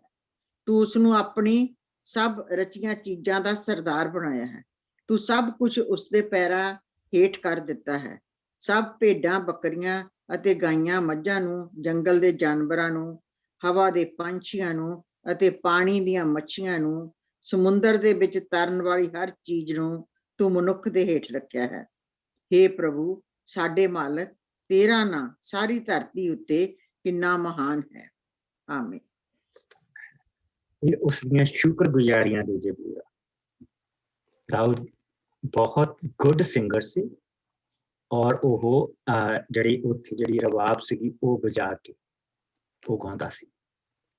ਸੋ ਇਹ ਉਸਦੇ ਉਹਨਾਂ ਦਿਨਾਂ ਦੇ ਜ਼ਬੂਰ, ਉਸ ਸ਼ੁਕਰਗੁਜ਼ਾਰੀਆਂ ਦੇ ਜ਼ਬੂਰ ਆ ਕਿ ਉਸਨੇ ਆਪਣਾ ਧਿਆਨ ਰਾਜਾ ਬਣਨ ਦੇ ਵੱਲ ਨਹੀਂ ਲਾ ਲਿਆ। ਉਸਨੂੰ ਪਤਾ ਸੀ ਕਿ ਸਾਊਲ ਰਾਜਾ ਆ ਤੇ ਉਹ ਕਿਸੇ ਵੇਲੇ ਵੀ ਉਸਨੂੰ ਲਾ ਸਕਦਾ ਸੀ, ਲੇਕਿਨ ਉਸਨੂੰ ਇਹ ਪਤਾ ਸੀ ਕਿ ਅਗਰ ਮੈਂ ਪ੍ਰਭੂ ਦੇ ਵੱਲ ਨੂੰ ਵਧਿਆ, ਰਾਜਿਆਂ ਦੇ ਰਾਜੇ ਵੱਲ ਨੂੰ ਵਧੂੰਗਾ। ਔਰ ਹਰੇਕ ਜ਼ਬੂਰ ਦੇ ਵਿੱਚ ਹਰੇਕ ਚੀਜ਼ ਤੁਸੀਂ ਇੱਕ ਚੀਜ਼ ਜ਼ਰੂਰ ਉਸਦੀ ਦੇਖਦੇ ਆ, ਮਨੁੱਖ ਕੀ ਹੈ। ਕਿਤੇ ਉਹ ਕਹਿ ਰਿਹਾ ਕਿ ਮਨੁੱਖ ਇੱਕ ਸਾਹ ਹੈ, ਕਿਤੇ ਉਹ ਕਹਿ ਰਿਹਾ ਕਿ ਇਹ ਪਲ ਭਰ ਚ ਖਤਮ ਹੋਣ ਵਾਲਾ ਹੈ। ਔਰ ਉਸਨੂੰ ਆਪਣੇ ਗੁਨਾਹ ਪ੍ਰਭੂ ਦੇ ਹੱਥਾਂ ਦੇ ਅੱਗੇ ਰੱਖਦਾ ਪਿਆ। ਮਨੁੱਖ ਨੂੰ ਤੂੰ ਕੀ ਬਣਾਇਆ। ਦੇਖੋ ਮੈਂ ਇਸ ਲਈ 2 ਆਇਤਾਂ ਤੁਹਾਡੇ ਨਾਲ ਸ਼ੇਅਰ ਕਰਦਾ। ਅਗਰ ਅਸੀਂ ਚੌਥੀ ਆਇਤ ਤੋਂ ਦੇਖੀਏ, ਕਹਿੰਦਾ ਮੈਂ ਸੋਚਦਾ ਹਾਂ ਮਨੁੱਖ ਕੀ ਹੈ ਜਿਸ ਨੂੰ ਤੂੰ ਯਾਦ ਕਰੇ, ਜਾਂ ਮਨੁੱਖ ਦੀ ਸੰਤਾਨ ਕੀ ਹੈ ਜਿਸ ਦਾ ਤੂੰ ਧਿਆਨ ਕਰੇ। ਤੂੰ ਉਸਨੂੰ ਆਪਣੇ ਨਾਲ ਕੁਝ ਹੀ ਘੱਟ ਬਣਾਇਆ ਹੈ। That is a deep understanding। ਕਿਉਂ? ਪਵਿੱਤਰ ਆਤਮਾ ਇਸ ਵੇਲੇ ਉਸਦੇ ਨਾਲ ਆ ਔਰ ਉਹ ਉਸਦਾ ਧਿਆਨ, ਦਾਊਦ ਦਾ ਧਿਆਨ ਪ੍ਰਭੂ ਯਿਸੂ ਮਸੀਹ ਦੇ ਵੱਲ ਨੂੰ ਲੈ ਕੇ ਜਾ ਰਿਹਾ। ਇਹ ਜਿਹੜੇ ਸਾਰੇ ਦਾਊਦ ਦੇ ਜ਼ਬੂਰ ਹਨ, ਕੋਸ਼ਿਕ ਜ਼ਬੂਰ ਇਹਨਾਂ ਨੂੰ ਕਹਿੰਦੇ। ਇਹ ਜਿਹੜੇ ਜ਼ਬੂਰ ਅਸੀਂ ਦੇਖਦੇ ਪਏ ਇਹ ਆਰਾਧਨਾ ਦੇ ਜ਼ਬੂਰ, ਔਰ ਕੋਸ਼ਿਕ ਜ਼ਬੂਰ ਜਿਹੜੇ ਆ ਉਸਦੇ ਆਪਣੇ ਪਰਸਨਲ ਜ਼ਬੂਰ, ਆਪਣੀ ਲਾਈਫ ਦੇ ਉੱਤੇ ਜ਼ਬੂਰ, ਉਹਨਾਂ ਨੂੰ ਅਸੀਂ ਗਾਂਹ ਜਾ ਕੇ ਦੇਖਾਂਗੇ। ਲੇਕਿਨ ਅੱਗੇ ਜਾ ਕੇ ਜਿਸਲੇ ਅਸੀਂ ਸਾਰਾ ਕੁਝ ਇਕੱਠਾ ਕਰ ਦੇਣਾ, ਜਿਸ ਜ਼ਿੰਦਗੀ ਨੂੰ ਇਕੱਠਾ ਕਰ ਦੇਣਾ, ਤੇ ਸਾਰੀਆਂ ਚੀਜ਼ਾਂ ਨੇ ਸੈਂਸ ਬਣਾਉਣ ਲੱਗ ਪੈਣਾ ਕਿ ਯੈਸ ਇਟ ਫਿਟਸ ਹਿਅਰ। ਸੋ ਇਹ ਉਸਦੀ ਆਰਾਧਨਾ ਦੇ ਜ਼ਬੂਰ ਹੈ। ਉਸਨੇ ਪ੍ਰਭੂ ਦੀ ਆਰਾਧਨਾ ਕਰਨੀ ਨਹੀਂ ਛੱਡੀ। ਉਹ ਆਪਣੇ ਆਪ ਦੇ ਵਿੱਚ ਕੁਝ ਬਣ ਨਹੀਂ ਗਿਆ, ਉਸਨੂੰ ਅਪਮਾਨ ਨਹੀਂ ਗਾ, ਔਰ ਪ੍ਰਭੂ ਦੀ ਉਸਤਤ ਉਹ ਉਸੇ ਤਰ੍ਹਾਂ ਕਰਦਾ ਰਿਹਾ ਜਿਸ ਤਰ੍ਹਾਂ ਉਹ ਕਰਦਾ ਸੀ। ਸੋ ਕੀ ਕਹਿ ਰਿਹਾ? ਤੂੰ ਉਸਨੂੰ ਆਪਣੇ ਨਾਲੋਂ ਕੁਝ ਹੀ ਘੱਟ ਬਣਾਇਆ ਹੈ। ਤੂੰ ਉਸਦੇ ਸਿਰ ਤੇ ਮਹਿਮਾ ਅਤੇ ਆਦਰ ਦਾ ਤਾਜ ਪਾਇਆ। ਤੂੰ ਉਸਨੂੰ ਆਪਣੀਆਂ ਸਭ ਰਚੀਆਂ ਚੀਜ਼ਾਂ ਦਾ ਸਰਦਾਰ ਬਣਾਇਆ। ਤੂੰ ਸਭ ਕੁਝ ਉਸਦੇ ਪੈਰਾਂ ਦੇ ਹੇਠ ਕਰ ਦਿੱਤਾ ਹੈ। ਸਭ ਭੇਡਾਂ, ਬੱਕਰੀਆਂ, ਗਾਈਆਂ, ਮੱਝਾਂ ਨੂੰ, ਜੰਗਲ ਦੇ ਜਾਨਵਰਾਂ ਨੂੰ, ਹਵਾ ਦੇ ਪੰਛੀਆਂ ਨੂੰ ਅਤੇ ਪਾਣੀਆਂ ਦੀਆਂ ਮੱਛੀਆਂ ਨੂੰ, ਸਮੁੰਦਰਾਂ ਦੇ ਤਰਨ ਵਾਲੀ ਹਰ ਚੀਜ਼ ਨੂੰ ਤੂੰ ਮਨੁੱਖ ਦੇ ਹੇਠ ਰੱਖਿਆ ਹੈ। हे ਪ੍ਰਭੂ ਸਾਡੇ ਮਾਲਕ, ਤੇਰਾ ਨਾਮ ਸਾਰੀ ਧਰਤੀ ਉੱਤੇ ਕਿੰਨਾ ਮਹਾਨ ਹੈ। ਦਾਊਦ ਦੀ ਜ਼ਿੰਦਗੀ 'ਚ ਸਿਰਫ ਇੱਕ ਗਲਤੀ ਤੋਂ ਇਲਾਵਾ, ਔਰ ਉੱਥੇ ਇਸਨੇ ਆਪਣੇ ਆਪ ਨੂੰ ਰਾਜਾ ਮੰਨ ਲਿਆ ਸੀ ਕਿ ਮੈਂ ਰਾਜਾ ਹਾਂ, ਪਰ ਮੈਂ ਕੁਛ ਵੀ ਕਰ ਸਕਦਾ। ਉਸ ਤੋਂ ਇਲਾਵਾ ਇਸਨੂੰ ਇਸ ਚੀਜ਼ ਦਾ ਕੋਈ ਕਮਾਂਡ ਨਹੀਂ ਸੀ। ਈਵਨ ਦੋ ਜਿਸਲੇ ਸਾਊਲ ਮਰ ਗਿਆ, ਉਹਦਾ ਮੁੰਡਾ ਵੀ ਮਰ ਗਿਆ, ਦਾਊਦ ਰਾਜਾ ਬਣਨ ਦੇ ਲਈ ਤੇ ਨਹੀਂ ਦੌੜਾ। ਲੋਕ ਉਸਨੂੰ ਲੈਣ ਗਏ ਕਿਉਂਕਿ ਸੈਮੂਅਲ ਨੇ ਲੋਕਾਂ ਨੂੰ ਦੱਸਿਆ ਸੀ।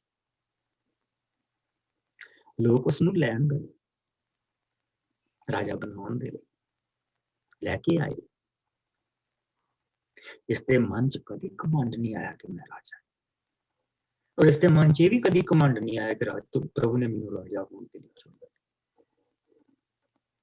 ਉਹ ਪ੍ਰਭੂ ਦੀ ਉਸਤਤ ਦੇ ਵਿੱਚ, ਪ੍ਰਭੂ ਦੇ ਰਹਿਮ ਦੇ ਵਿੱਚ ਆਪਣੇ ਆਪ ਨੂੰ ਬਣਾ ਕੇ ਰੱਖਦਾ ਸੀ।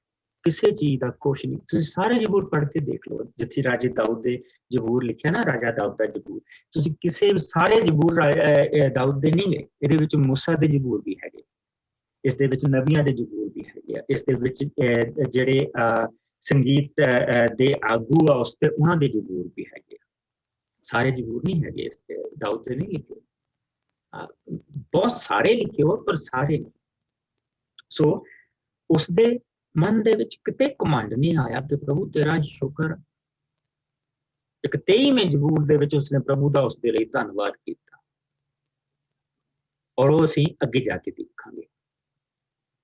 ਲੇਕਿਨ ਉਸ ਤੋਂ ਇਲਾਵਾ ਉਸਦੇ ਮਨ ਦੇ ਵਿੱਚ ਕਦੀ ਇਸ ਚੀਜ਼ ਦਾ ਕਮਾਂਡ ਨਹੀਂ ਆਇਆ। ਔਰ ਜਿਸਲੇ ਪ੍ਰਭੂ ਦਾ ਆਤਮਾ ਵੀ ਉਸਦੇ ਉੱਤੇ ਆ ਗਿਆ ਤੇ ਉਹ ਹੋਰ ਪ੍ਰਭੂ ਦੀ ਹਜ਼ੂਰੀ ਦੇ ਵਿੱਚ ਲੀਨ ਹੋ ਗਿਆ, ਹੋਰ ਉਹ ਆਪਣੇ ਪ੍ਰਭੂ ਦੇ ਵਿੱਚ ਮਗਨ ਹੋ ਗਿਆ। ਔਰ ਜਿਸ ਵੇਲੇ ਅਸੀਂ ਉਸਦੀ ਇੱਕ ਖਾਸ ਐਗਜ਼ਾਮਪਲ ਹੁਣ ਅਸੀਂ ਦੇਖਣ ਜਾ ਰਹੇ ਹਾਂ, ਮੇਰੇ ਨਾਲ ਵਾਪਸ ਆ ਜਾਓ ਉੱਤੇ, ਥੋੜਾ ਜਿਹਾ ਹਿੱਸਾ ਅਸੀਂ ਅੱਗੇ ਹੋਰ ਪੜਾਂਗੇ। ਅਸੀਂ 16ਵੇਂ ਚੈਪਟਰ ਦੇ ਵਿੱਚ ਆ, ਔਰ ਕੋਈ ਜਾਣਾ ਇਸ ਦੀ 14 ਆਇਤ ਤੋਂ ਲੈ ਕੇ ਔਰ ਇਸ ਤੋਂ 23 ਆਇਤ ਤੱਕ। ਮੈਂ ਪੜ੍ਹਨੇ ਬਸ ਵੀ। ਹਾਂਜੀ ਹਾਂਜੀ ਜੀ। ਦਾਊਦ ਦਾ ਸਾਊਲ ਦੇ ਕੋਲ ਜਾਣਾ। ਤਦ ਸਾਊਲ ਨੇ ਪ੍ਰਭੂ ਦੇ ਆਤਮਾ ਨੇ ਛੱਡ ਦਿੱਤਾ ਅਤੇ ਉਸ ਦੀ ਥਾਂ ਪ੍ਰਭੂ ਨੇ ਇੱਕ ਦੁਸ਼ਟ ਆਤਮਾ ਉਸ ਉੱਤੇ ਘੱਲ ਦਿੱਤਾ ਜੋ ਉਸ ਨੂੰ ਸਤਾਉਂਦਾ ਸੀ। ਉਸ ਦੇ ਨੌਕਰਾਂ ਨੇ ਕਿਹਾ, ਅਸੀਂ ਜਾਣਦੇ ਹਾਂ ਕਿ ਪਰਮੇਸ਼ਰ ਦੁਆਰਾ ਘੱਲਿਆ ਦੁਸ਼ਟ ਆਤਮਾ ਤੁਹਾਨੂੰ ਸਤਾ ਰਿਹਾ ਹੈ, ਇਸ ਲਈ ਅਸੀਂ ਚਾਹੁੰਦੇ ਹਾਂ ਕਿ ਤੁਸੀਂ ਆਪਣੇ ਇਹਨਾਂ ਦਾਸਾਂ ਨੂੰ ਆਗਿਆ ਦੇਵੋ ਕਿ ਅਸੀਂ ਜਾ ਕੇ ਇੱਕ ਚੰਗਾ ਬਰਬਤ ਵਜਾਉਣ ਵਾਲਾ ਲੱਭੀਏ। ਤਦ ਜਦੋਂ ਦੁਸ਼ਟ ਆਤਮਾ ਤੁਹਾਡੇ ਉੱਤੇ ਉਤਰ ਕੇ ਤੁਹਾਨੂੰ ਸਤਾਵੇਗੀ ਤਾਂ ਉਹ ਬਰਬਤ ਵਜਾਵੇਗਾ ਅਤੇ ਤੁਸੀਂ ਚੰਗੇ ਹੋ ਜਾਵੋਗੇ। ਸਾਊਲ ਨੇ ਉਹਨਾਂ ਨੂੰ ਆਗਿਆ ਦਿੱਤੀ, ਹਾਂ ਤੁਸੀਂ ਮੇਰੇ ਲਈ ਇੱਕ ਚੰਗਾ ਵਜਾਉਣ ਵਾਲਾ ਮੇਰੇ ਕੋਲ ਲੈ ਆਓ। ਸਾਊਲ ਦੇ ਇੱਕ ਦਾਸ ਨੇ ਕਿਹਾ, ਮੈਂ ਬੈਤਲਹਮ ਨਗਰ ਦੇ ਜੱਸੀ ਨਾਂ ਦੇ ਇੱਕ ਆਦਮੀ ਦੇ ਪੁੱਤਰ ਦਾਊਦ ਨੂੰ ਜਾਣਦਾ ਹਾਂ, ਜੋ ਇੱਕ ਚੰਗਾ ਸੰਗੀਤਕਾਰ ਹੈ। ਉਹ ਦੇਖਣ ਵਿੱਚ ਵੀ ਸੁੰਦਰ ਹੈ, ਉਹ ਇੱਕ ਬਹਾਦਰ ਯੋਧਾ ਤੇ ਚੰਗਾ ਬੋਲਣ ਵਾਲਾ ਹੈ। ਪ੍ਰਭੂ ਦੀ ਕਿਰਪਾ ਦ੍ਰਿਸ਼ਟੀ ਉਸ ਦੇ ਉੱਤੇ ਹੈ। ਸੋ ਸਾਊਲ ਨੇ ਜੱਸੀ ਕੋਲ ਸੰਦੇਸ਼ ਵਾਹਕ ਇਹ ਕਹਿ ਕੇ ਘੱਲੇ, ਤੂੰ ਆਪਣੇ ਪੁੱਤਰ ਦਾਊਦ ਨੂੰ ਮੇਰੇ ਕੋਲ ਘੱਲ, ਜੋ ਤੇਰੀਆਂ ਭੇਡਾਂ ਦੀ ਰਖਵਾਲੀ ਕਰਦਾ ਹੈ। ਜੱਸੀ ਨੇ ਆਪਣੇ ਪੁੱਤਰ ਦਾਊਦ ਨੂੰ ਸਾਊਲ ਕੋਲ ਇਹਨਾਂ ਚੀਜ਼ਾਂ ਦੇ ਨਾਲ ਘੱਲਿਆ, ਇੱਕ ਭਠੋਰਾ ਰੋਟੀਆਂ ਦਾ ਲੱਦਿਆ ਇੱਕ ਖੋਤਾ ਅਤੇ ਦਾਖਸਾਰ ਦੀ ਭਰੀ ਇੱਕ ਮੱਛਕ। ਸੋ ਦਾਊਦ ਸਾਊਲ ਦੇ ਕੋਲ ਪਹੁੰਚ ਗਿਆ ਤੇ ਉਸਦੀ ਸੇਵਾ ਕਰਨ ਲੱਗਾ। ਸਾਊਲ ਨੂੰ ਦਾਊਦ ਬਹੁਤ ਪਸੰਦ ਆਇਆ, ਇਸ ਲਈ ਦਾਊਦ ਨੂੰ ਉਸਨੇ ਆਪਣਾ ਹਥਿਆਰ ਚੁੱਕਣ ਵਾਲਾ ਬਣਾ ਲਿਆ। ਤਦ ਸਾਊਲ ਨੇ ਜੱਸੀ ਕੋਲ ਸੰਦੇਸ਼ ਘੱਲਿਆ, ਦਾਊਦ ਮੈਨੂੰ ਪਸੰਦ ਆ ਗਿਆ ਹੈ, ਇਸ ਨੂੰ ਤੂੰ ਮੇਰੀ ਸੇਵਾ ਕਰਨ ਲਈ ਇੱਥੇ ਹੀ ਰਹਿਣ ਦੇ। ਉਸ ਸਮੇਂ ਤੋਂ ਜਦੋਂ ਵੀ ਪਰਮੇਸ਼ਰ ਦੁਆਰਾ ਕੱਲੀ ਦੁਸ਼ਟ ਆਤਮਾ ਸਾਊਲ ਨੂੰ ਆ ਕੇ ਤੰਗ ਕਰਦੀ ਤਾਂ ਦਾਊਦ ਬਰਬਤ ਵਜਾਉਣ ਲੱਗ ਪੈਂਦਾ, ਜਿਸ ਨੂੰ ਸੁਣ ਕੇ ਦੁਸ਼ਟ ਆਤਮਾ ਸਾਊਲ ਨੂੰ ਛੱਡ ਕੇ ਚਲੀ ਜਾਂਦੀ ਅਤੇ ਸਾਊਲ ਤਾਜ਼ਾ ਦਮ ਲੱਗਣ ਲੱਗ ਪੈਂਦਾ ਤੇ ਚੰਗਾ ਹੋ ਜਾਂਦਾ। ਤੁਹਾਨੂੰ ਇਸ ਹਿੱਸੇ ਦੇ ਜਿਹੜੇ ਜ਼ਬੂਰ ਅਸੀਂ ਕੱਲ ਨੂੰ ਦੇਖਾਂਗੇ, ਲੇਕਿਨ ਇੱਥੇ ਤੁਸੀਂ ਇੱਕ ਚੀਜ਼ ਦਿਓ, ਕਦੀ ਤੁਸੀਂ ਇਹ ਸੁਣਿਆ ਕਿਸੇ ਨੂੰ ਕਹਿੰਦੇ ਕਿ ਜਦੋਂ ਅਸੀਂ ਤੁਹਾਡੇ ਘਰ ਆਉਂਦੇ ਹਾਂ ਮਨ ਨੂੰ ਬੜੀ ਸ਼ਾਂਤੀ ਮਿਲਦੀ, ਜਦੋਂ ਮੈਂ ਤੇਰੇ ਨਾਲ ਗੱਲ ਕਰਦਾ ਮਨ ਨੂੰ ਬੜੀ ਸ਼ਾਂਤੀ ਮਿਲਦੀ। ਤੁਸੀਂ ਸਾਰਿਆਂ ਨੇ ਇਹ ਚੀਜ਼ ਸੁਣੀ। ਉਸਦਾ ਰੀਜ਼ਨ ਪਤਾ ਕੀ ਹੈ? ਉਹਦਾ ਰੀਜ਼ਨ ਅਸੀਂ ਨਹੀਂ ਹੈ, ਉਸਦਾ ਰੀਜ਼ਨ ਪਵਿੱਤਰ ਆਤਮਾ। ਪਵਿੱਤਰ ਆਤਮਾ उसकी शांति, उसका आराम और उसका प्यार ਜਿਹੜਾ ਉਹ ਘੇਰਾ ਪਾਇਆ ਤੁਹਾਡੇ ਆਲੇ ਦੁਆਲੇ ਘੇਰਾ ਸਾਨੂੰ ਨਹੀਂ ਪਤਾ ਹੁੰਦਾ, ਲੇਕਿਨ ਜਿਹੜਾ ਬੰਦਾ ਪ੍ਰਭੂ ਨੂੰ ਨਹੀਂ ਜਾਣਦਾ ਉਸ ਨੂੰ ਆ ਕੇ ਮਹਿਸੂਸ ਕਰਦਾ, ਔਰ ਜੋ ਕੁਝ ਉਸਦੇ ਲਾਗੇ ਛਾਗੇ ਹੁੰਦਾ ਵੀ ਹੈ ਉਹ ਉਹਨੂੰ ਛੱਡ ਜਾਂਦਾ ਉਸ ਸਮੇਂ ਦੇ ਲਈ। ਗੱਲ ਬਰਬਤ ਦੀ ਨਹੀਂ, ਗੱਲ ਪ੍ਰਭੂ ਦੀ ਹਜ਼ੂਰੀ ਦੀ। ਅਗਰ ਅਸੀਂ 13 ਔਰ 14 ਆਇਤ ਦੇ ਵਿੱਚ ਇੱਕ ਫਰਕ ਦੇਖਾਂ, 13 ਆਇਤ ਵਿੱਚ ਕੀ ਹੋ ਰਿਹਾ ਕਿ ਸੈਮੂਅਲ ਨੇ ਤੁਰੰਤ ਆਪਣੇ ਜੈਤੂਨ ਦੇ ਤੇਲ ਦੀ ਕੁੱਪੀ ਲਈ ਜੱਸੀ ਦੇ ਸਭ ਦੇ ਛੋਟੇ ਪੁੱਤਰ ਦਾਊਦ ਦਾ ਅਭਿਸ਼ੇਕ ਉਸਦੇ ਭਰਾਵਾਂ ਦੇ ਸਾਹਮਣੇ ਕੀਤਾ। ਪ੍ਰਭੂ ਦਾ ਆਤਮਾ ਤੁਰੰਤ ਪੂਰੀ ਸ਼ਕਤੀ ਦੇ ਨਾਲ ਦਾਊਦ ਦੇ ਉੱਤੇ ਉਤਰ ਆਇਆ ਅਤੇ ਉਸ ਦਿਨ ਤੋਂ ਉਸ ਦੇ ਨਾਲ ਰਿਹਾ ਅਤੇ ਇਹ ਕੰਮ ਕਰਕੇ ਸੈਮੂਅਲ ਰਾਮਾ ਨੂੰ ਚਲਾ ਗਿਆ। ਠੀਕ, ਸੋ ਹੁਣ ਤੁਸੀਂ ਇੱਕ ਫਰਕ ਦੇਖਿਓ, ਇੱਕ ਪਾਸੇ ਕੀ ਹੋ ਰਿਹਾ, ਦੂਜੇ ਪਾਸੇ ਕੀ ਹੋ ਰਿਹਾ। ਇਹ ਸਾਈਮਲਟੇਨੀਅਸਲੀ ਹੋ ਰਿਹਾ। ਪ੍ਰਭੂ ਦੇ ਜਿਸ ਵੇਲੇ ਪ੍ਰਭੂ ਦਾ ਆਤਮਾ ਦਾਊਦ ਦੇ ਉੱਤੇ ਉਤਰਿਆ, ਉਸ ਵੇਲੇ ਪ੍ਰਭੂ ਦੇ ਆਤਮਾ ਨੇ ਸਾਊਲ ਨੂੰ ਛੱਡ ਦਿੱਤਾ। ਔਰ ਉਹ ਜਿਹੜੀ ਖਾਲੀ ਚੀਜ਼ ਹੈ ਉਸ ਨੂੰ ਭਰਨ ਦੇ ਲਈ ਪ੍ਰਭੂ ਨੇ ਇੱਕ ਭੈੜੀ ਆਤਮਾ ਕੱਢੀ। ਸਭ ਤੋਂ ਵੱਡੀ ਇਹ ਚੀਜ਼ ਦਾ ਧਿਆਨ ਸਾਨੂੰ ਰੱਖਣਾ ਚਾਹੀਦਾ ਕਿ ਕਦੀ ਵੀ ਸਾਨੂੰ ਇਹ ਨਹੀਂ ਕਹਿਣਾ ਚਾਹੀਦਾ ਕਿ ਜੀ ਇਹ ਆਤਮਾਵਾਂ ਨੂੰ ਸ਼ੈਤਾਨ ਘੱਲਦਾ ਪਿਆ। ਉਹ ਤਾਂ ਬਸ ਆਪਣੇ ਆਪ ਚ ਇੱਕ ਆਤਮਾ।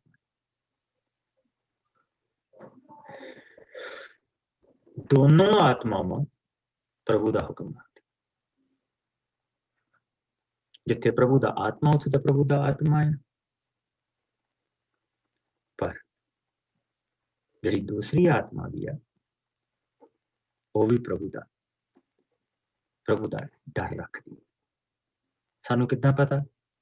ਪ੍ਰਭੂ ਯਿਸੂ ਮਸੀਹ ਔਰ ਇੱਕ ਐਸੇ ਬੰਦੇ ਨੂੰ ਮਿਲਦੇ ਪਏ ਆ ਜਿਹੜਾ ਵਿਚਾਰਾ ਕਬਰਾਂ ਦੇ ਵਿੱਚ ਰਹਿੰਦਾ ਪਿਆ, ਸੰਗਲਾਂ ਦੇ ਨਾਲ ਬੰਨੀਆਂ ਹੈ।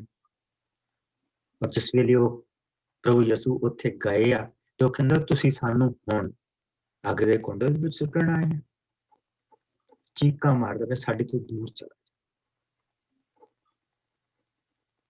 ਪ੍ਰਭੂ ਯਿਸੂ ਮਸੀਹ ਨੇ ਉਸ ਆਤਮਾ ਨੂੰ ਬੋਲਣ ਨਹੀਂ ਦਿੱਤਾ। ਉਸਨੇ ਕਿਹਾ ਸਾਨੂੰ ਉਹ ਜਿਹੜੇ ਜਾਨਵਰ ਚੁਗਦੇ ਪਏ ਆ ਉਹਨਾਂ ਦੇ ਵਿੱਚ ਘੱਲ ਦੇ। ਪ੍ਰਭੂ ਨੇ ਆਗਿਆ ਦਿੱਤੀ, ਉਹ ਚਲਾ ਗਿਆ। ਉਹ ਬੰਦਾ ਜਿਹੜਾ ਸੀ ਬੈਠਾ ਸੀ ਸਾਹਮਣੇ, ਉਹ ਵਿਚਾਰਾ ਠੀਕ ਠਾਕ ਹੋ ਕੇ ਬੈਠਾ। ਔਰ 3-4 ਜਗ੍ਹਾਵਾਂ ਤੇ ਇਸ ਤਰ੍ਹਾਂ ਹੁੰਦਾ। ਪ੍ਰਭੂ ਦਾ ਆਤਮਾ ਨੇ ਸਾਊਲ ਨੂੰ ਛੱਡ ਦਿੱਤਾ, ਦਾਊਦ ਨੂੰ ਚੁਣ ਲਿਆ ਔਰ ਸਾਊਲ ਦੇ ਉੱਤੇ ਇੱਕ ਬੁਰੀ ਆਤਮਾ ਆ ਗਈ। ਔਰ ਦੇਖੋ ਹੁਣ ਪ੍ਰਭੂ ਨੇ ਉਹਦੇ ਰਸਤੇ ਕਿੱਦਾਂ ਤਿਆਰ ਕਰਦਾ ਪਿਆ ਉਹਨੂੰ ਅੱਗੇ ਲੈ ਕੇ ਜਾਣ ਦੇ ਲਈ।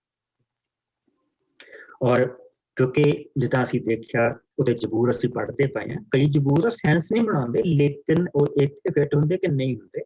ਲੇਕਿਨ ਸਾਨੂੰ ਇਹ ਕਦੀ ਨਹੀਂ ਭੁੱਲਣਾ ਚਾਹੀਦਾ ਕਿ ਜਿਹੜਾ ਦਾਊਦ ਸੀ ਉਹ ਛੋਟੇਪਨ ਤੋਂ ਹੀ ਸਬਤ ਦੇ ਦਿਨ ਪ੍ਰਭੂ ਦੇ ਘਰ ਦੇ ਵਿੱਚ ਜਾ ਕੇ, ਬੈਤਲਹਿਮ ਦੇ ਵਿੱਚ ਪ੍ਰਭੂ ਦੇ ਘਰ ਜਾ ਕੇ ਉਹ ਉੱਥੇ ਦਾ ਮੇਨ ਸਿੰਗਰ ਸੀ। ਹੀ ਵਾਸ ਪਲੇਇੰਗ, ਜਿੱਦਾਂ ਸਾਨੂੰ ਲਿਖਤਾਂ ਦੱਸਦੀਆਂ ਕਿ ਬੈਤਲਹਿਮ ਦੇ ਵਿੱਚ ਹੀ ਵਾਸ ਲੀਡਿੰਗ ਦ ਵਰਸ਼ਿਪ ਸਰਵਿਸ। ਉੱਥੇ ਪ੍ਰਭੂ ਦੀ ਉਪਾਸਨਾ ਕਰਵਾਉਂਦਾ ਹੁੰਦਾ ਸੀ। ਛੋਟੀ ਉਮਰ ਤੋਂ ਉਸਨੇ ਸਿੱਖਿਆ ਸੀ। ਸੋ ਬਹੁਤ ਸਾਰੇ ਜ਼ਬੂਰ ਉਸ ਸਮੇਂ ਦੇ ਜਿਹੜੇ ਪ੍ਰਭੂ ਨੇ ਉਸਨੂੰ ਦਿੱਤੇ ਹੋਆ।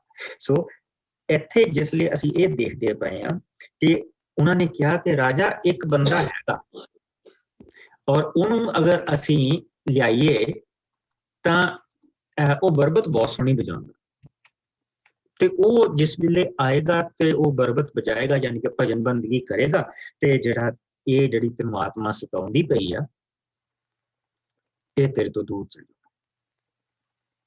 ਸਾਊਲ ਨੇ ਕਿਹਾ ਠੀਕ, ਉਸਨੂੰ ਬੁਲਾਓ। ਉਹਨਾਂ ਨੇ ਬੈਤਲਹਿਮ ਦੇ ਵਿੱਚ ਗਏ, ਜਾ ਕੇ ਦਾਊਦ ਨੂੰ ਕਿਹਾ ਕਿ ਆ ਜਾ। ਪ੍ਰਭੂ ਨੇ ਦੇਖੋ ਕਿੱਦਾਂ ਪ੍ਰਭੂ ਸਾਰੀਆਂ ਚੀਜ਼ਾਂ ਜੋੜਦਾ। ਇਹੀ is a master plan। ਅਸੀਂ ਦਾਊਦ ਪ੍ਰਭੂ ਦਾ ਅਭਿਸ਼ੇਕ ਪਾ ਕੇ ਦੌੜ ਨਹੀਂ ਗਿਆ ਉਹਨੂੰ ਦੱਸਣ ਦੇ ਲਈ ਕਿ ਰਾਜਾ ਮੈਂ ਰਾਜਾ ਬਣ ਗਿਆ, ਹੁਣ ਤੂੰ ਨਹੀਂ। ਪ੍ਰਭੂ ਦਾ ਆਤਮਾ ਉਸਦੇ ਉੱਤੇ ਆਇਆ, ਪ੍ਰਭੂ ਦੇ ਆਤਮਾ ਨੇ ਉਸਨੂੰ ਨਮਰ ਰੱਖਿਆ, ਪ੍ਰਭੂ ਦੇ ਆਤਮਾ ਨੇ ਉਸਨੂੰ ਪ੍ਰਭੂ ਦੇ ਵਿੱਚ ਹੀ ਮਗਨ ਰੱਖਿਆ। ਪ੍ਰਭੂ ਦੇ ਆਤਮਾ ਨੇ ਉਸਨੂੰ ਉਸ ਮੁਕਤੀ ਬਾਰੇ ਦਿਖਾਉਣਾ ਸ਼ੁਰੂ ਕਰ ਦਿੱਤਾ, ਉਸ ਜ਼ਿੰਦਗੀ ਦੇ ਬਾਰੇ ਦਿਖਾਉਣਾ ਸ਼ੁਰੂ ਕਰ ਦਿੱਤਾ ਜਿਹੜੀ ਅੱਜ ਸਾਡੇ ਕੋਲ ਹੈ। ਉਸਦਾ ਧਿਆਨ ਸਾਰਾ ਉਧਰ ਲੱਗ ਗਿਆ। ਉਹ ਪ੍ਰਭੂ ਦੀ ਖੋਜ ਦੇ ਵਿੱਚ ਹੋਰ ਵੱਧ ਗਿਆ। ਔਰ ਉਹ ਜਿਸ ਲਈ ਆਇਆ, ਬਾਪ ਨੇ ਰੋਟੀਆਂ ਘੱਲੀਆਂ, ਦਾਖਸਾਰ ਘੱਲੀ ਔਰ ਬਹੁਤ ਸਾਰੀਆਂ ਚੀਜ਼ਾਂ ਜਿੱਦਾਂ ਕਿ ਮੀਟ ਦੇ ਲਈ ਜਾਨਵਰ ਘੱਲੇ, ਤੇ ਮੁੰਡੇ ਨੂੰ ਬੁਲਾਇਆ, ਚਲੋ ਰਾਜੇ ਦੇ ਸਾਹਮਣੇ ਕੁਛ ਪੇਸ਼ ਕਰਨ ਦੇ ਲਈ ਹੋਏਗਾ। ਲੇਕਿਨ ਉਸਨੂੰ ਦਾਊਦ ਬੜਾ ਪਸੰਦ ਆਇਆ। और जिस वेले भी उसके उत्ते बुरी आत्मा आती सी ते दाऊद जानदा सी और बुरी आत्मा उसनूं छड्ड के चल जाती सी। जिसले दाऊद उत्थे चल जांदा सी ते बुरी आत्मा दा घेरा फिर उहनूं आके पै जांदा। और इस तरह प्रभु उसनूं सिखा रिहा राजे दे कोल सिखा रिहा कि राज किदां करीदा। साउल हाले राजा आ, राज प्रबंध करदा पिया सारे इजराइल दा। मेन चीज जिहड़ी उसदे उत्ते बुरी आत्मा कल्ली और जिहड़ा उत्थे दाऊद नूं पहुंचाया प्रभु ने, वो यह पहुंचाया कि तेन हुण सिख राज किदां करीदा।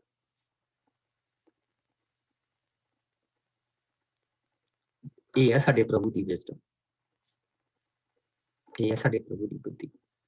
जिसले असीं अपना ध्यान अपने प्रभु दे उत्ते ला दिंदे हां और जिसले असीं अपना ओहदे हत्थां च सुੱਟ दिंदे हां। That's what he does.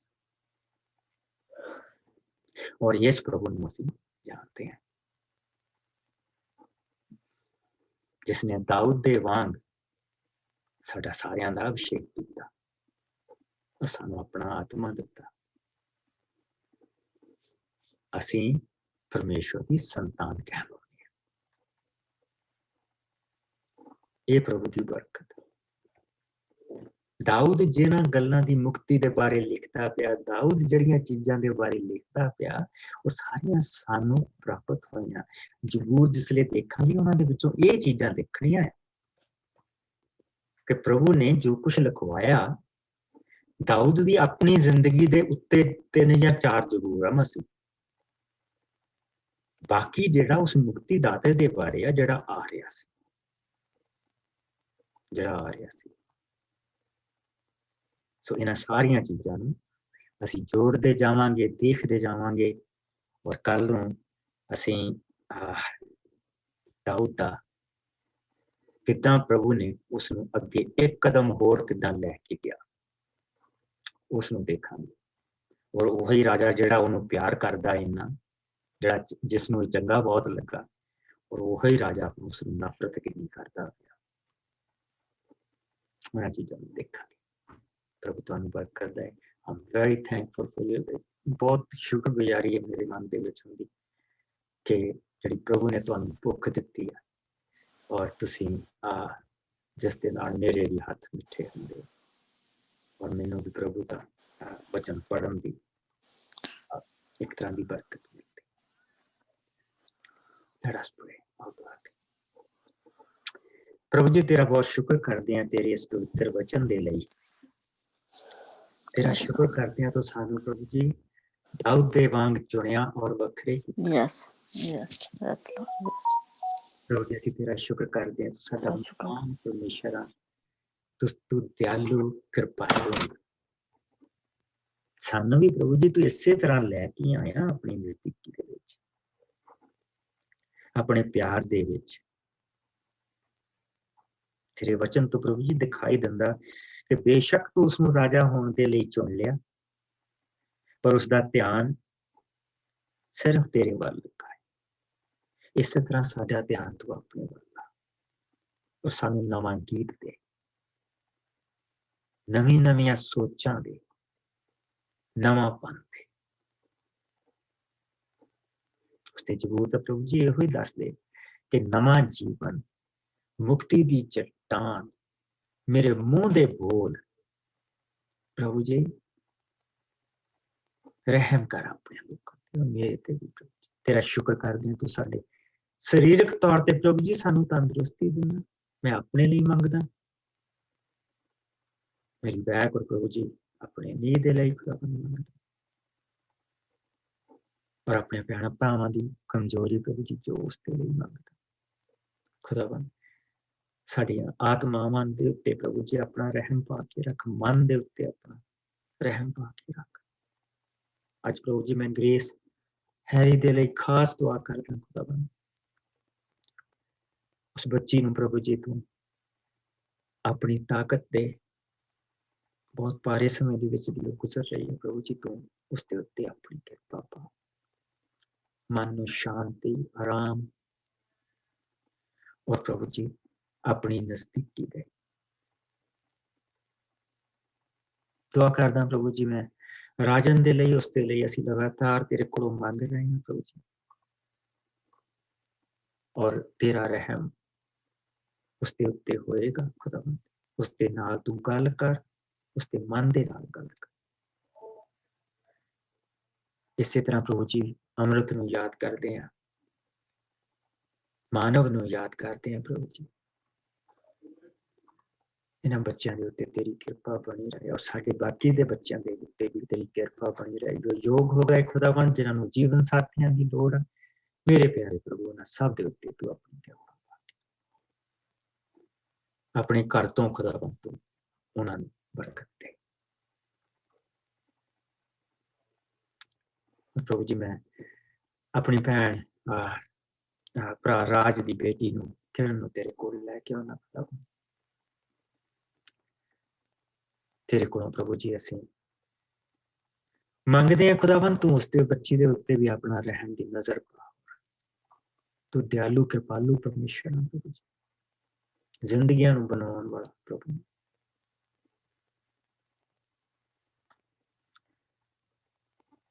ਇਸੇ ਤਰ੍ਹਾਂ ਪ੍ਰਭੂ ਜੀ ਅਸੀਂ ਆਪਣੇ ਬਾਕੀ ਬੱਚਿਆਂ ਨੂੰ ਵੀ ਤੇਰੀਆਂ ਹੱਥਾਂ ਦੇ, ਤੇਰੀਆਂ ਦੀ ਪ੍ਰਭੂ ਜੀ ਛਾਵਾਂ ਹੇਠ, ਔਰ ਇਹਨਾਂ ਨੂੰ ਤੇਰੀ ਬਾੜ ਦੇ ਵਿੱਚ ਛੁਪਾਉਂਦੇ ਪ੍ਰਭੂ ਜੀ। ਬੁਰੇ ਔਰ ਬੁਰਾਈ ਦਾ ਸਮਾਂ ਆ ਖੁਦਾਵੰਦ, ਤੂੰ ਇਹਨਾਂ ਨੂੰ ਸੰਭਾਲ ਕੇ ਰੱਖ।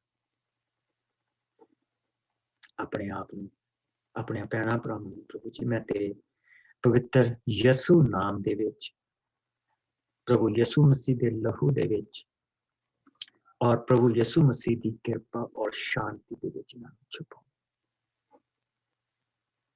ਜਦੋਂ ਤੱਕ ਅਸੀਂ ਦੁਬਾਰਾ ਮਿਲੀਏ ਪ੍ਰਭੂ ਜੀ, ਤੇਰੀ ਹਜ਼ੂਰੀ ਸਾਡੇ ਹਰ ਪਾਸੇ ਲੱਗੀ ਰਹੇ, ਤੇਰੀ ਰਾਖੀ ਹਰ ਪਾਸੇ। ਤੇਰੇ ਸ਼ਬਦ ਤੋਂ ਸਾਨੂੰ ਇਸੇ ਤਰ੍ਹਾਂ ਹੀ ਬਰਕਤ ਮਿਲਦੀ ਹੈ। ਇਹ ਸਭ ਕੁਝ ਅਸੀਂ ਆਪਣੇ ਪਿਆਰੇ ਪ੍ਰਭੂ ਯਿਸੂ ਮਸੀਹ ਦੇ ਮਿੱਠੇ ਔਰ ਪਿਆਰੇ ਨਾਮ ਦੇ ਵਿੱਚ ਔਰ ਸਾਰੇ ਭੈਣ ਭਰਾ ਬਲੈਸ ਯੂ। ਖੁਦਾਵੰਦ ਤੁਹਾਨੂੰ ਬਰਕਤ ਦੇ ਔਰ ਤੁਹਾਡੇ ਸਾਰਿਆਂ ਦੇ ਨਾਲ ਬਣਿਆ ਰਹੇ। ਔਰ ਪ੍ਰਭੂ ਜੀ ਮੈਂ ਜੀਵਨ ਦੇ ਲਈ ਵੀ ਦੁਆ ਕਰਦਾ ਪ੍ਰਭੂ ਜੀ, ਉਸਦੀ ਸਰਜਰੀ ਹੋ ਕੇ ਹਟੀ ਹੈ ਖੁਦਾਵੰਦ, तो उस बच्चे के उत्ते भी अपनी किरपा कर। और प्रभु जी जल्द तो जल्द उसमें उठा के खड़ा कर। कल नूं मिलांगे सेम टाइम, और कल नूं असीं गुलायत और डेविड दे बारे देखांगे। बहुत मूवियां दाऊद दे उत्ते बणियां, यूट्यूब दे उत्ते भी हैगियां, बहुत सारिया मूवियां तुहानूं जिस तरह के वख-वख प्लेटफॉर्म के उत्ते मिल जाणियां। इन्हां दिनां दे विच दाऊद दे उत्ते कोई ना कोई मूवी जरूर देखियो। सो मैं मूवी दे क्लिप तां नहीं लैके आउंदा पिया क्योंकि मेरा जिहड़ा खास ध्यान है इस वेले ये लगा कि असीं प्रभु दे वचन दे विच इस तरह तुरे रहिए। लेकिन बहुत मूवियां अवेलेबल है, तुसीं जरूर देखियो और उस दे विचों तुहानूं बड़ी बरकत मिलूगी। और ये देख जिहड़े अखां दे नाल बंदा देखदा ते मदद हुंदी है। Bless you. कल नूं सेम टाइम मिलांगे। प्रभु दी बरकत और प्रभु दा रहम तुहाडे सब दे नाल।